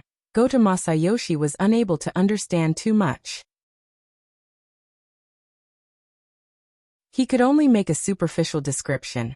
It was roughly like the pervasive dirty smoke, moving through the gaps between the slight lifting of the heavy cloak. Of course, the smoke leaked out, but the process only happened in an invisible place, in the black box deep within the cloak that was difficult to observe. Over there seemed to be a demon enjoying this special ingredient. It was eating clouds and spitting out smoke in a leisurely manner. And when Goto Masayoshi wanted to pry a step further, what should be sealed was still sealed. What should be chaotic was still chaotic. It shouldn't be. Separated by thousands of miles. The consumption of the tyrannical and terrifying soul absorption wasn't enough to affect the cloak's concealment effect?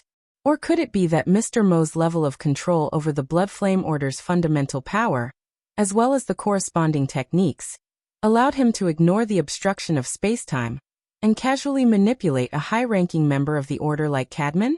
If that was the case, Mr. Mo's control over the Blood Flame Order was simply unimaginable. With the existence of such a controller, Madame Halder, as the officiator, was truly purely used for sacrificial purposes.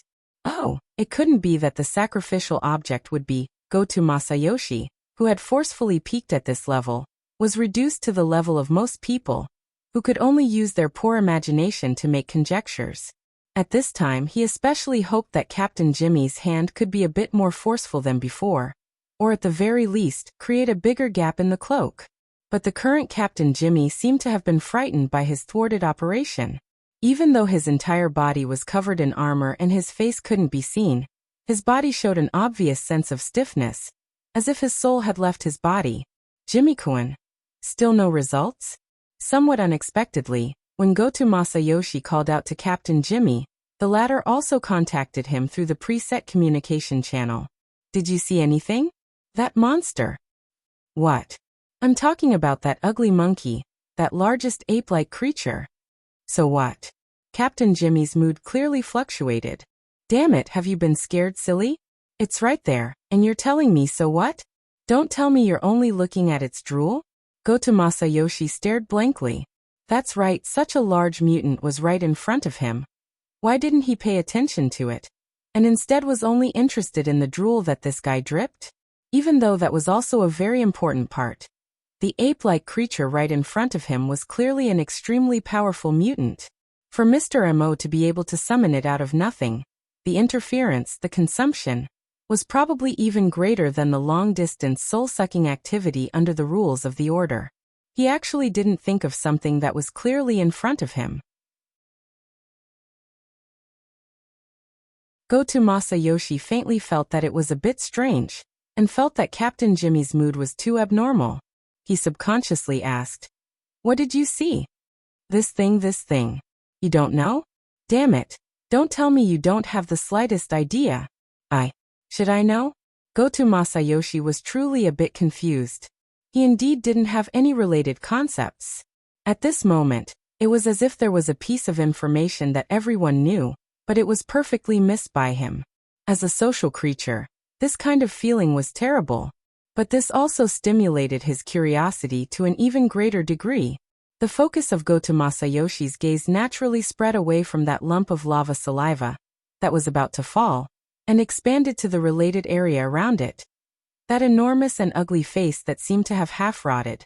The focus of his gaze constantly adjusted, sweeping past the fine scales on the ugly monkey's face, the half-caved-in forehead and crown, the wrinkled flesh, and finally made contact with its protruding crimson eyes.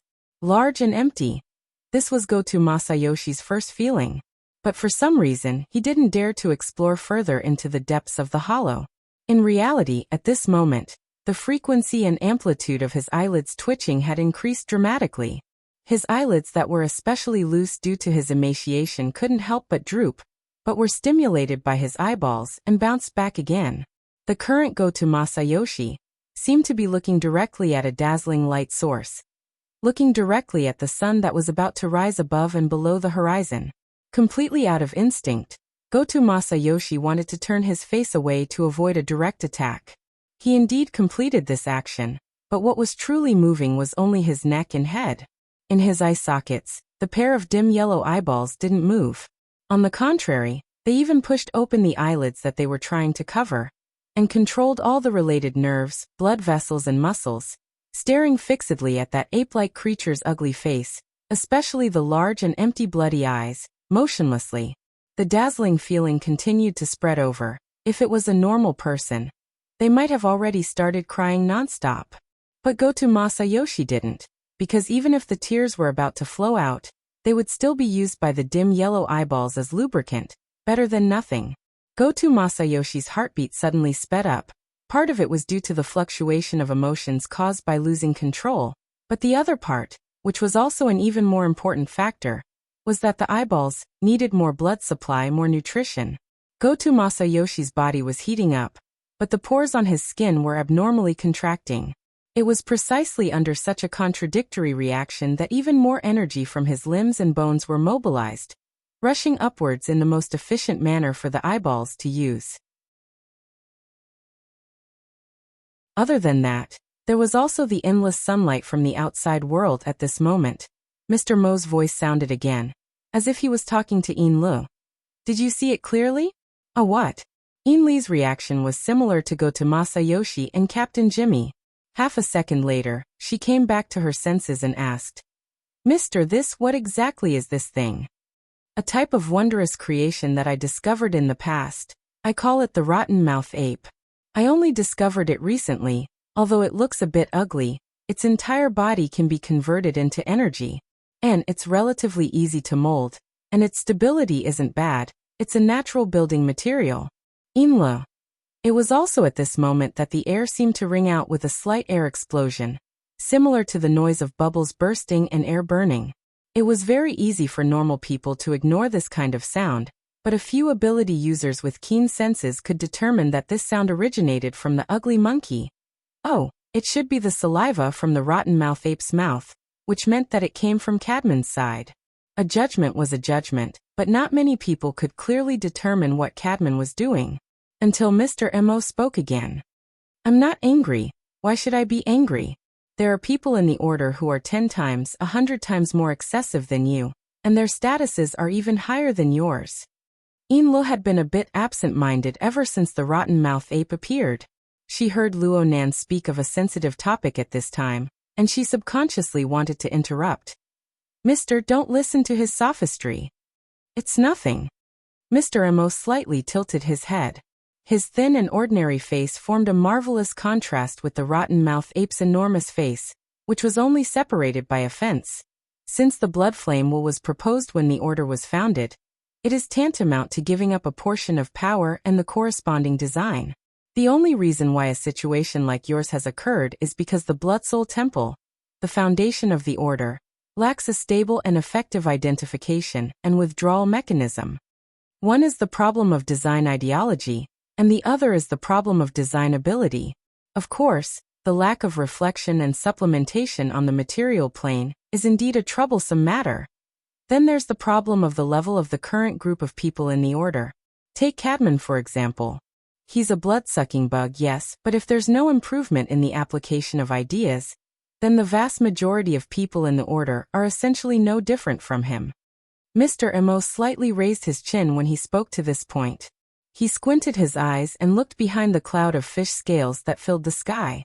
He looked at the edge of platinum light that cut down. On this point, some people don't hesitate to use materials, but they do it quite brilliantly.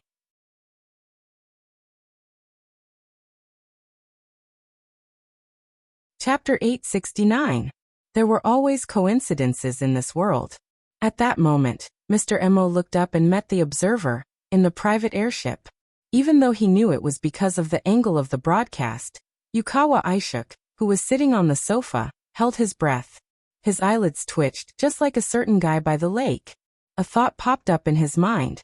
He was talking about the true God and the Pope. Yukawa Aishuk quickly ignored this feeling and thought. He forcefully shifted his gaze to the ugly face of the ugly monkey. Oh, the ugly face of the rotten-mouthed ape. Stimulated by the forceful twist, some pieces of information flew out, and were about to form a string. There was only one line left. A few seconds later, Yukawa Aishuk suddenly raised his voice. Takamoto, Takamoto! Takamoto Shigeru quickly appeared in the room. Yukawa Aishuk ordered his intelligence chief. The investigation report from the Aptitude User Union. The one about Gong Chi. Pull it out immediately. Shigeru Takamoto, who was proficient in this business, did not say a word. He completed all of this within 2 seconds and projected the contents of the report onto the projection area. Yukawa Aishuk's eyes widened as he searched for the information he needed. But he was soon disappointed. The report was vague and only reported the death of Gong Chi. At the same time, they hoped that branches, powerful organizations, and the church could help investigate the solidification of the abyssal region around May 1st, Chan City time. No, not this. Yukawa Aishuk realized his memory was messed up. He clearly remembered something about it. It's in the internal report of the Jade Society, but it's vague. There's only a simple description of ape-like creatures. Yukawa Aishuk was surprised that it was Bai Xinyan who reminded him.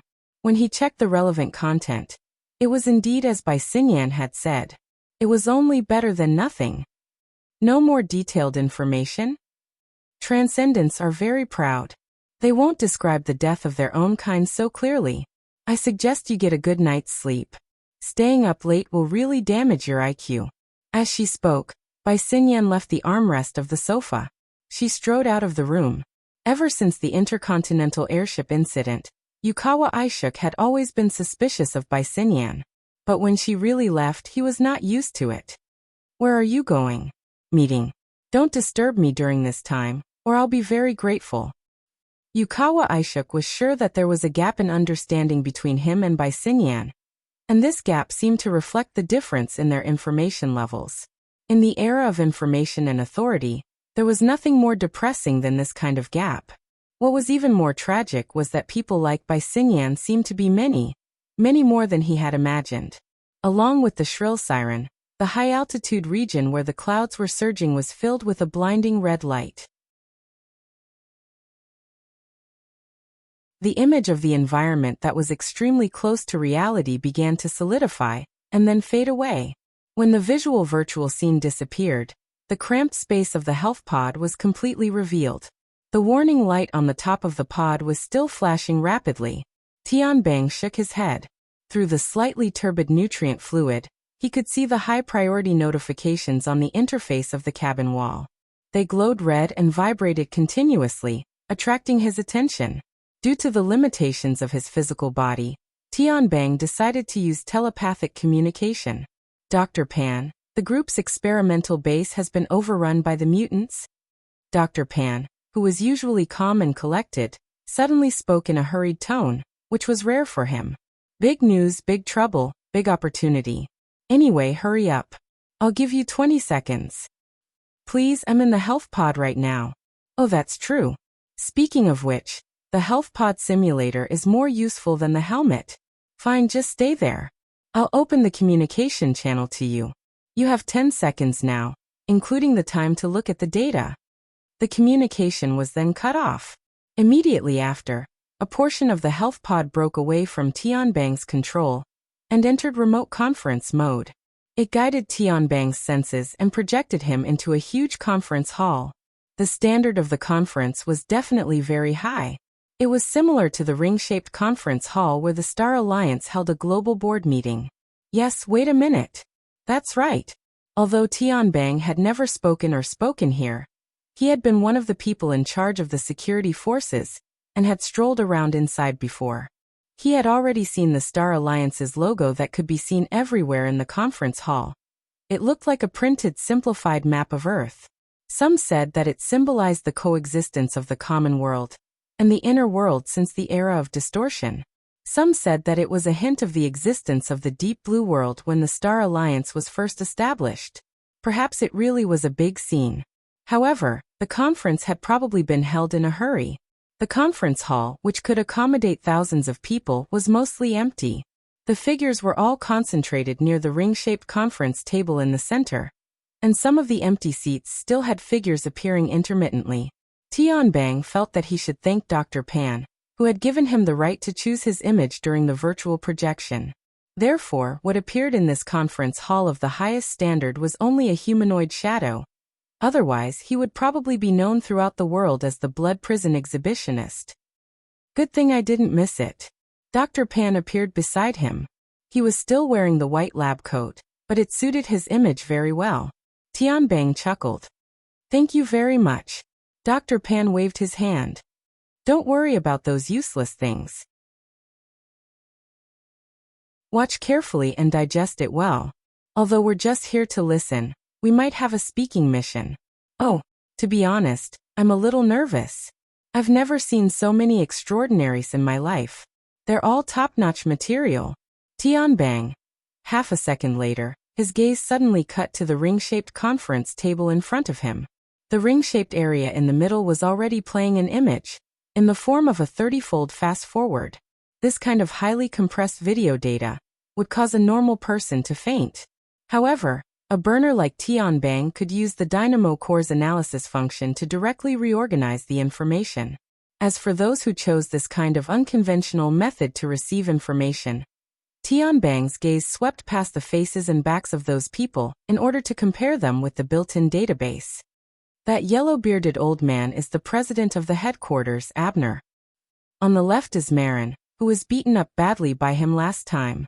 On the right is the number 1 ward master, Dale. And there's the Monroe cannon. Sitting behind Abner is Li Baijiu. Looking at where she's sitting, she's attending the conference as a reporter.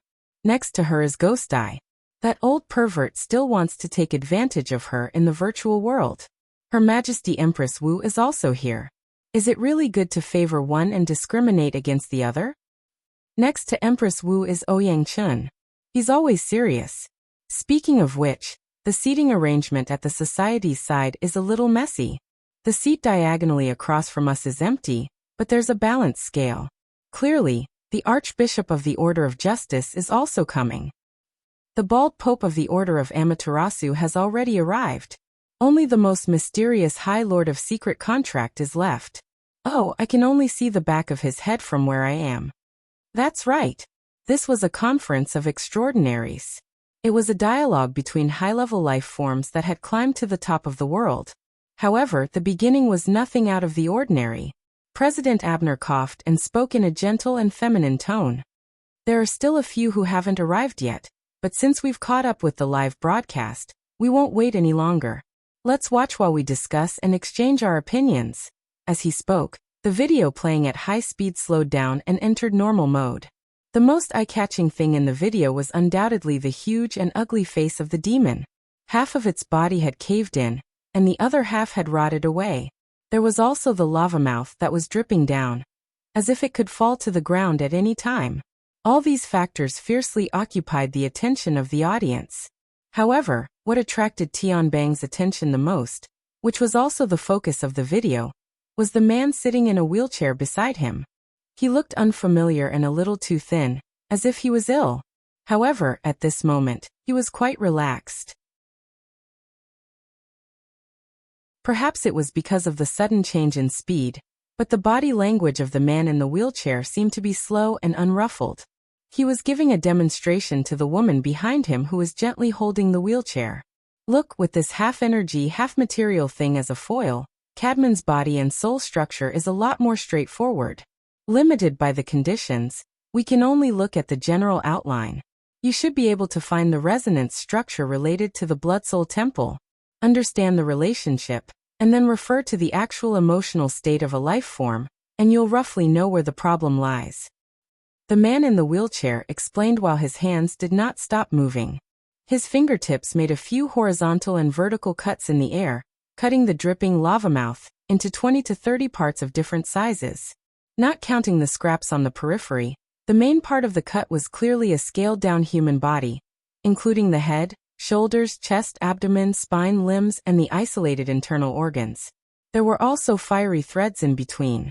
They were like the connecting lines of a doll, but they were also like the blood vessels and nerves of a real human body. It was precisely this dismembered lava mold. The head at the top had already been cut off.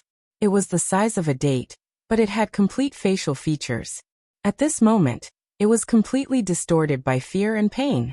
Unfortunately, not many people could clearly hear what it was shouting. Inside the virtual venue, most people had dull expressions, but there were also some who were overflowing with interest. This person is certainly an outstanding surgeon. He's also very good at teaching and educating people. Sitting on the right side of President Abner was the world's top boundary grandmaster, Constance Dale. She was still dressed as a medieval witch. Her hood covered her face, and the corners of her lips were half hidden. She carried out her favorite mysticism. Because of this person, I think of another person. He also loves to preach. The legendary Professor Luo. Didn't he come to the conference today? Oh, you're talking about Luo Nan? President Abner stroked the yellow beard on his cheek. His tone was still gentle. This time, it's an analysis and discussion on the death of Deputy Secretary General Gong Qi. It's an invitation system. Luo Nen isn't a relevant person, but according to the theory and level of strength he's displayed recently, he's certainly qualified. As he spoke, Abner cast his gaze towards Ouyang Chun, who was a bit far away. Although it was a virtual world, his gaze was still solid. Oh, Ouyang, why don't your branch contact him? If it's convenient, invite him over. Everyone can exchange what they need.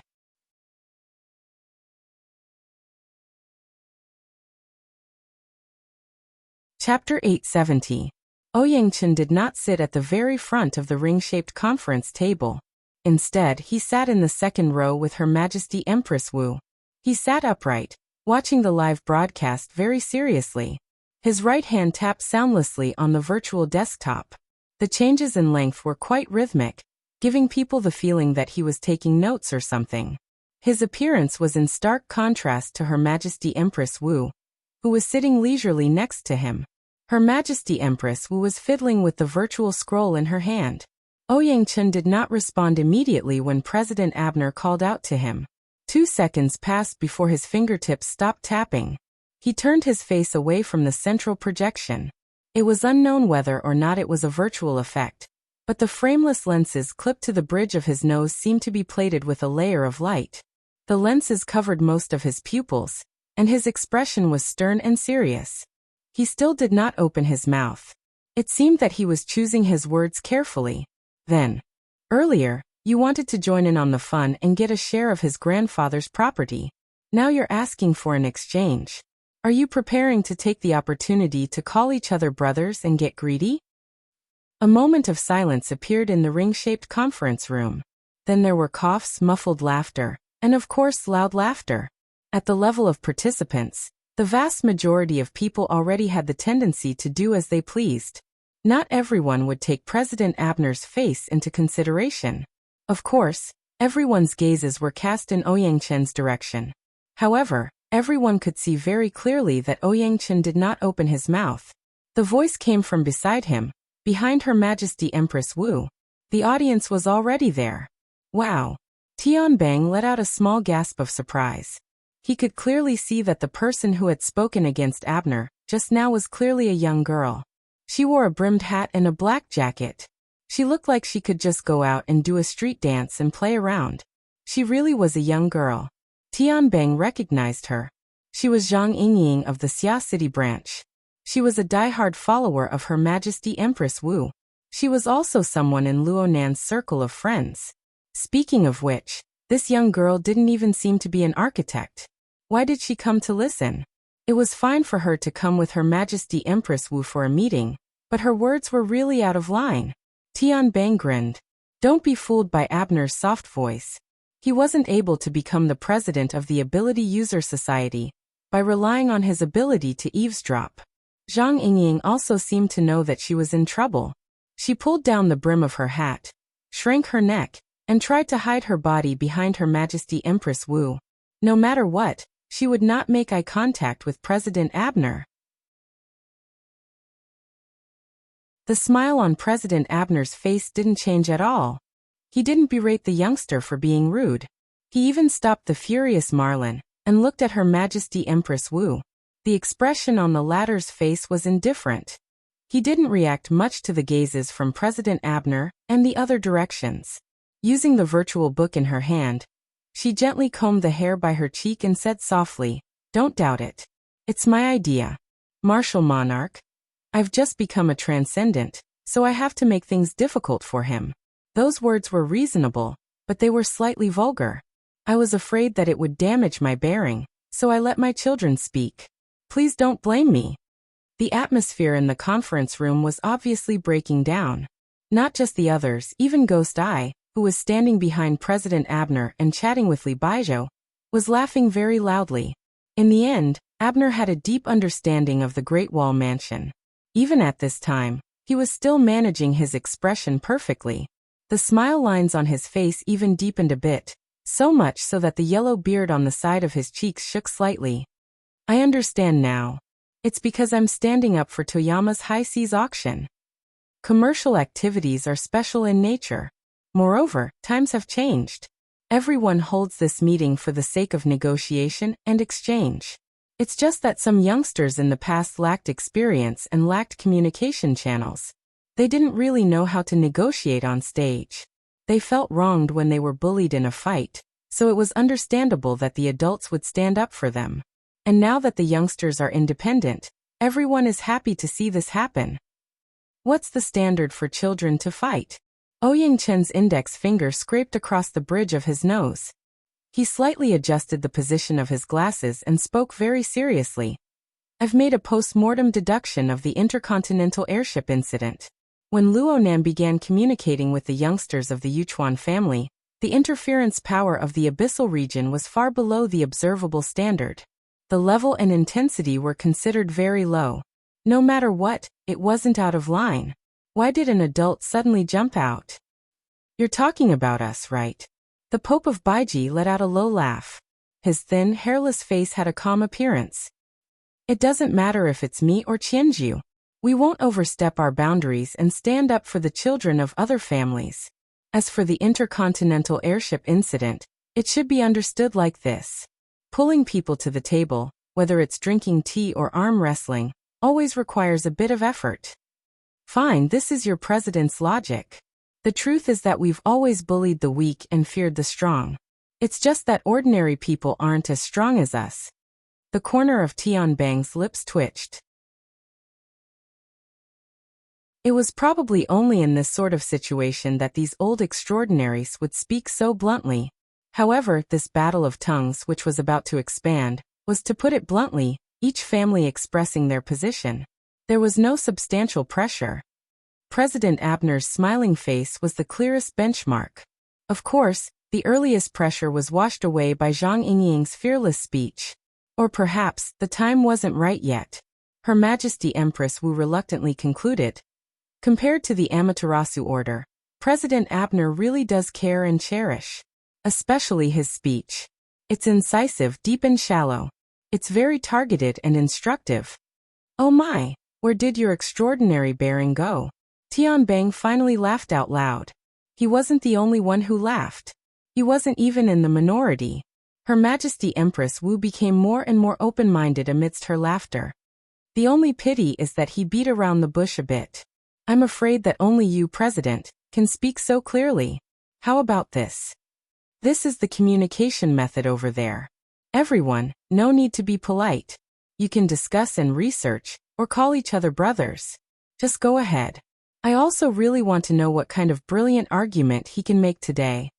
As she spoke, Her Majesty Empress Wu tossed out a white bead of light. It spun around in the live broadcast area. It was none other than the special effects of Luo Nan's message link. Tianbang casually scanned it and confirmed that there were no mistakes. There were quite a few people who did the same thing as him. Luo Nan would probably receive quite a few friend requests after today's meeting. President Abner maintained his smile. He turned his head and instructed Marlin, "Send an invitation to Professor Luo right now. If he's free, invite him to participate in this discussion. Everyone is looking forward to the splendid explanation that configuration theory will give to this world." Then he changed the topic of conversation. Before the situation changes, everyone should first understand the background information of today's meeting. See why this meeting is being held and choose this person. Mr. Mo was quite cooperative in the live broadcast. His lecture was neither fast nor slow. It looked like it would continue for quite some time. On the other hand, Vice President Marlin had just made arrangements to contact Luo Nan. He also had to introduce specific information. He was quite busy for a time. The main topic of this meeting is to ask everyone to identify the true murderer of Deputy Secretary General Gong Qi's murder case. Around 4 o'clock in the afternoon on the 1st of May in Chan City, Deputy Secret Chief Gong was assassinated in his seclusion location. Unfortunately, he perished. The specific circumstances have already been reported. I won't go into detail this time. Headquarters has invited experts to earnestly analyze the scene. Aside from basic judgments such as the time of the crime, motive, and so on, they have also broken down the clues from the act of murder. In the end, a total of 7 conditions were formed. These will serve as the criteria for identifying suspects. The information in the hands of the participants was updated along with Marlin's explanation. First, an electromagnetic ability user, Connie Monroe, and I fought with the murderer that day, or should I say one of the murderers.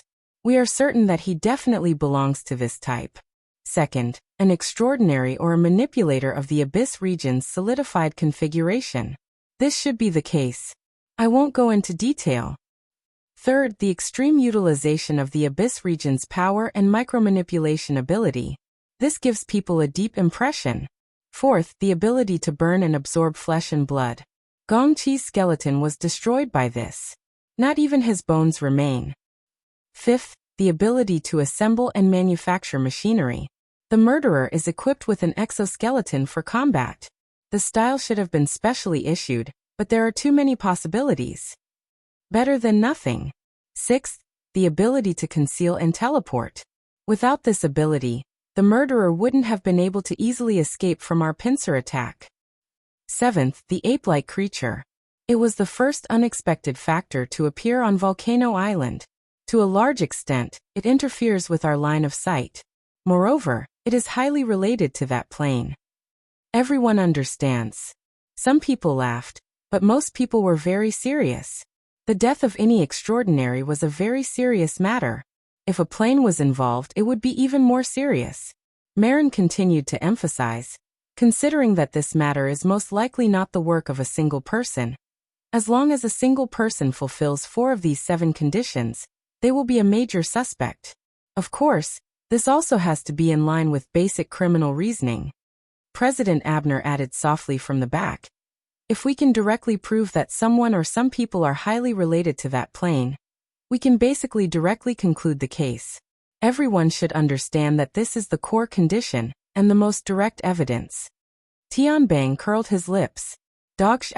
T logic. However, the venue was rather lively and noisy. At least half of the people were shouting. Exactly. The way they heckled didn't have any extraordinary bearing at all. Haha, the human heart is like T. After a long introduction, Marin took advantage of the situation and drew everyone's attention to the live broadcast. I've never heard of this Mr. Mo before. However, the Blood Flame Order he's in has previously fulfilled 2 of the 7 conditions. The ability to absorb flesh and blood, and the solidification of the abyssal region. Especially the latter, it has been confirmed that on May 1st, Chan City time, The Blood Flame Order had an unplanned sacrificial event that also lasted for a long time. This bit of evidence is quite solid. Let me add, the most important witness is that person. Cadman. The unlucky guy whose life and death could no longer be confirmed. Thank you, Apocalypse Laboratory, for providing us with an observation point of view, allowing us to simultaneously witness the birth of this Mr. M.O. At the same time, we also added 2 more conditions. There is one that we can't see, but the evidence is conclusive. This Mr. M.O. is quite accomplished in the field of exoskeleton design, and he is very willing to invest. He is currently discussing the purchase of a processing plant in Ban City. As for what we can see, it's a mutant called the Mushmouth ape. There are no records of it in the world's searched information. The only thing that can be seen is that plane shrouded in clouds and mist.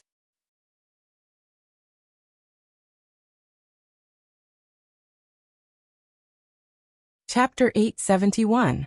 Marin spoke quickly, but there were still some who couldn't control their impatience. Not far behind Marin, a loud and clear voice rang out. 4 out of 7, the most important one is more or less confirmed. What are we still talking about here? Let's just do it. General Corney, the association's intention is not to make a rash judgment. Considering the Blood Flame Order's past strength and performance.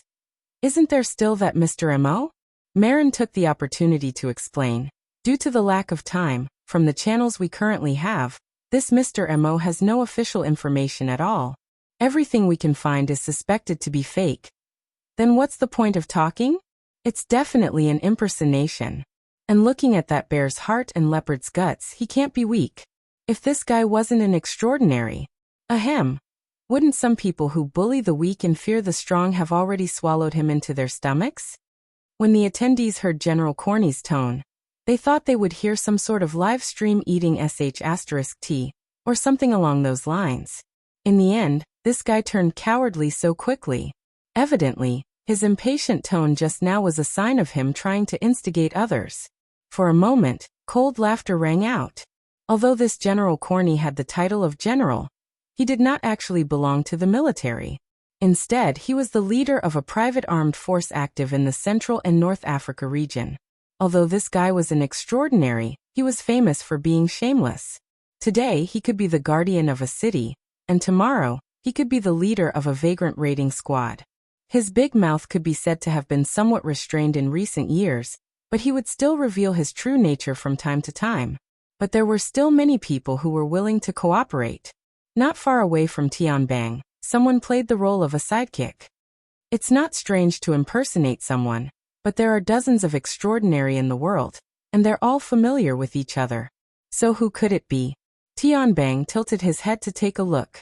He recognized Saucedo of Moose City in Northern Europe.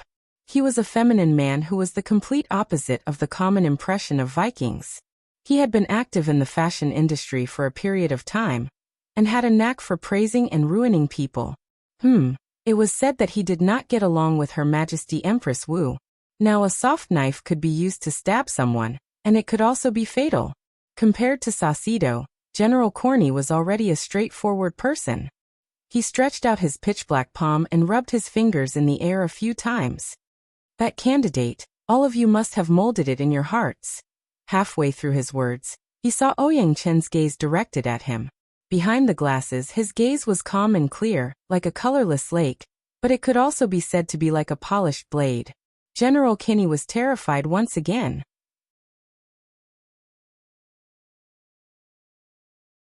He chuckled and did not say anything else.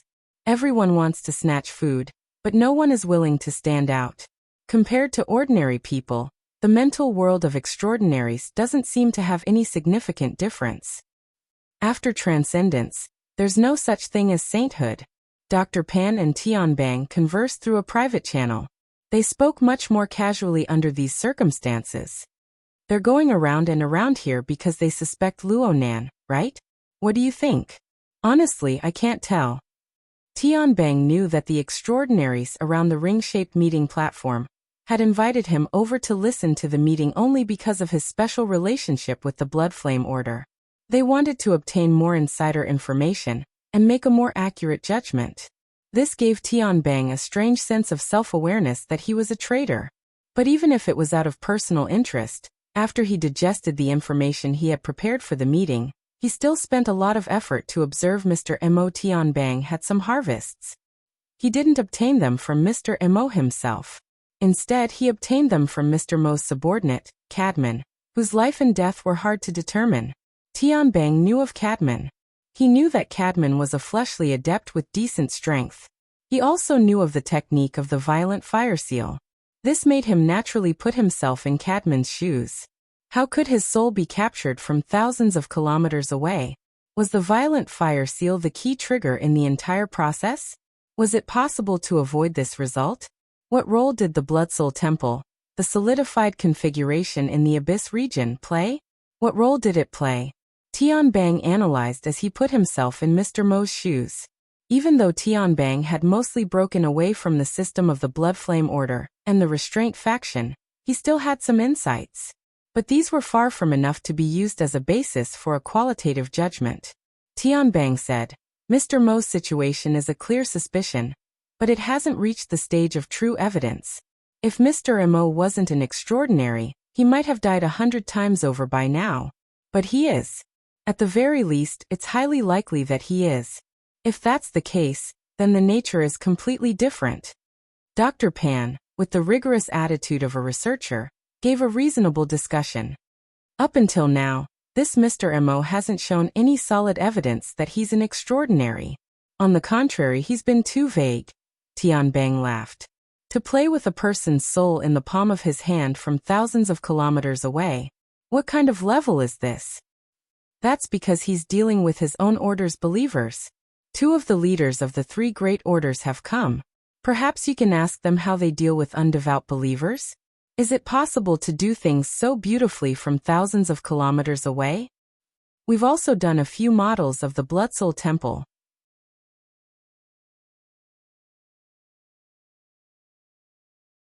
Anyone who comes from the Blood Flame Order and has received the Order's knowledge system, such as myself, would find it hard to accept that a person who had absolutely no contact with the Blood Flame Order half a year ago can now perform an anatomical analysis of the Blood Soul Temple and the believers under the Blood Soul Temple system. These points of knowledge are very difficult, okay? Dr. Pan sighed. Fine. Even if they aren't the same person. It doesn't seem to be a problem if they have a cooperative relationship. Perhaps. Tianbang was saddened by his own brain. He couldn't help but ponder along Dr. Pan's train of thought. When did the 2 begin to cooperate? At the very latest, it wouldn't be later than Jean Tong's death. That was in early December of last year. Mrs. Halder and the others fled Xia City in early November. If they had already reached a cooperative agreement back then, the one who died that day might have been Tianbang himself. The problem was that the 2 sides were quite unhappy because of the matter of the Soul Order at the end of last year. But looking at today's information, this Mr. Mo was clearly standing up for the remnants of the Soul Order. The clues were fighting with each other. Besides, this line of thought was still unable to explain Mr. Mo's origins. Looking at his attainments in the foundational techniques of the Blood Flame Order, he was simply an ancestor who had been hidden from the world for many years. But ever since the order was founded, Tianbang had a precise grasp on the birth, aging, sickness, and death of all the powerful figures of the order. He was certain that the Blood Flame Order hadn't had such a hidden ancestor-level figure in the 40 to 50 years since it was founded. Actually, he was a visitor from beyond the heavens. The corner of Tianbang's lips twitched. This was too fucking roundabout. No wonder President Abner and the others were hesitant. Mr. Mo's entire being was hidden in a dense fog of fragmented logic. At this time, Marlin also expressed a similar point of view. Due to the limitations of the Apocalypse Laboratory's observation methods, we have no way of obtaining more information. Our analysis of this Mr. Mo also stops at the surface. We can't see clearly or see through him. Speaking up to this point, Marlin suddenly changed the topic and launched a sudden attack. The Pope of the 100 Collections is the host in this aspect, and he has set up a grand scheme to illuminate Osaka City. Presumably, he has an even more exquisite view. The Pope of the 100 Collections didn't have the slightest reaction of being attacked. He spoke in a logical manner, neither hurried nor slow. It was as if he had long since prepared for this. I can't say that he is exquisite. It's just that he has seen things a bit longer than others. In my opinion, this Mr. Mo's exquisite control over the power of the Abyss region is something that none of us here can compare to.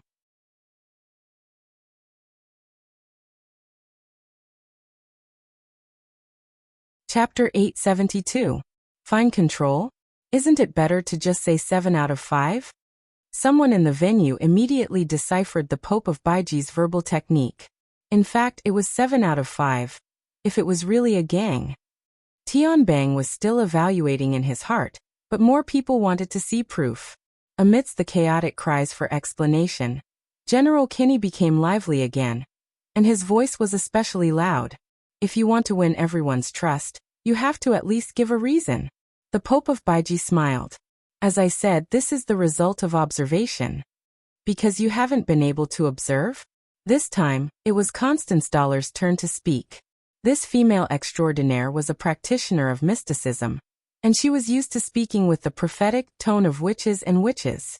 Of course, her eyes were indeed sharp, and because of her outstanding attainments in boundaries, she had a unique view of the current scene in the live broadcast, including the situation in Ban City. If the blood surges again, your eyes will be ruined. The Pope of Baiji ignored the deliberate ambiguity in Ms. Dollar's words and continued to smile. This is also a part of observation. While the verbal and scheming battle in the virtual ring venue was gradually accumulating, on the passenger terminal of Ban City's Ping Trade Market, which everyone was paying attention to, Goto Yoshimasa was in a state of high anxiety. This emotion, as time went by, and as Mr. Emo spat out words that he seemed to understand but not understand, became heavier and heavier. Especially in Ban City today, the boundless light behind the fish-scale clouds that filled the sky should have been his greatest reliance. But at this moment, as the midday sun shone down, he only felt as if there was a blade on his back. The heat continuously seeped into his body and accumulated, but he couldn't find a channel to vent it. In fact, there was, and the channel was the eyeballs embedded in his eye sockets. The heat radiated from the sky was originally used by this pair of special eyeballs in order to break through Mr. Mo's external appearance and directly to his deep essence. Goto Masayoshi once felt that he could do it. He had the support of the Fusang Divine Tree system. He also saw that Mr. Mo was using methods that exceeded the limits of people's imagination. In theory, this person must also use power that exceeded the limits of people's imagination. Under such circumstances, the black box created by the cloak could not be maintained in a perfect and flawless state. This was also the time for this pair of eyeballs to realize its significance. However, until now, the cloak was still a cloak, and the black box was still a black box. He still couldn't break it. Goto Masayoshi could only think like this. With Mr. Mo's ability, most likely dealing with Cadman and his kind would be as easy as flipping his hand, like the clouds and the breeze clear, and would not reveal the least bit of a clue. So more than once he hoped that Captain Jimmy would be able to use his hands to create the conditions for him, the eyes, to observe. However, after that detestable bastard suffered a loss, he hid in the tin can and pretended to be deaf and mute. When he was forced into a corner, he even boasted back, "I have a more important mission." This coward. Of course, Goto Masayoshi knew that Captain Jimmy had a backer. However, who didn't have a backer? The problem was that Goto Masayoshi's own backer did not have any new arrangements. Actually, Goto Masayoshi had never accepted any arrangements. He and his heavenly state warriors were just relying on the wild growth of the Fusang Divine Tree. He could use the name of the Amaterasu sect to his heart's content, like a fox borrowing the might of a tiger, to obtain benefits for himself, to strengthen his forces, and to become a socialite, in a certain sense. However, his heart was also clear. Behind everything, there was a most essential mission, to be a good eye. However, he did not manage to do it now. This made Goto Masayoshi's mood very bad. The discomfort on his body was much more direct than the change in his state of mind. The eyeball was still continuously gathering sunlight energy, trying to penetrate the cloak, on Mr. Mo's body, but it could not find a breakthrough point. The energy was being consumed, but most of the energy was still unable to enter or exit, only operating around the eyeball and its surroundings. Goto Masayoshi felt that his head was swelling, especially around his eye sockets. That pair of special eyeballs seemed to be squeezing out bit by bit. At first, the feeling was not too clear, but when it became clear, it was already too much, and even if he wanted to control it, he did not know where to start. At this moment, Goto Masayoshi felt that he was like an overinflated tire. His whole body was burning hot, and not only was his head dizzy, his whole body was practically about to explode. He wouldn't really explode, right? Goto Masayoshi had never encountered such a situation before, so he was unable to make an effective judgment. And once this thought was born, he could not stop it no matter what. Even though he knew that he should not, in the depths of Goto Masayoshi's heart, fear still seeped into his anxious emotions. Of course, what triggered them was both behind and in front of him. It was also at this moment, in Goto Masayoshi's vision, there seemed to be dirty smoke lingering, undulating inside and outside the invisible cloak around Mr. Mo's body. Those miscellaneous people who had already been dominated by terror contributed another wave of, "Hey, it's me,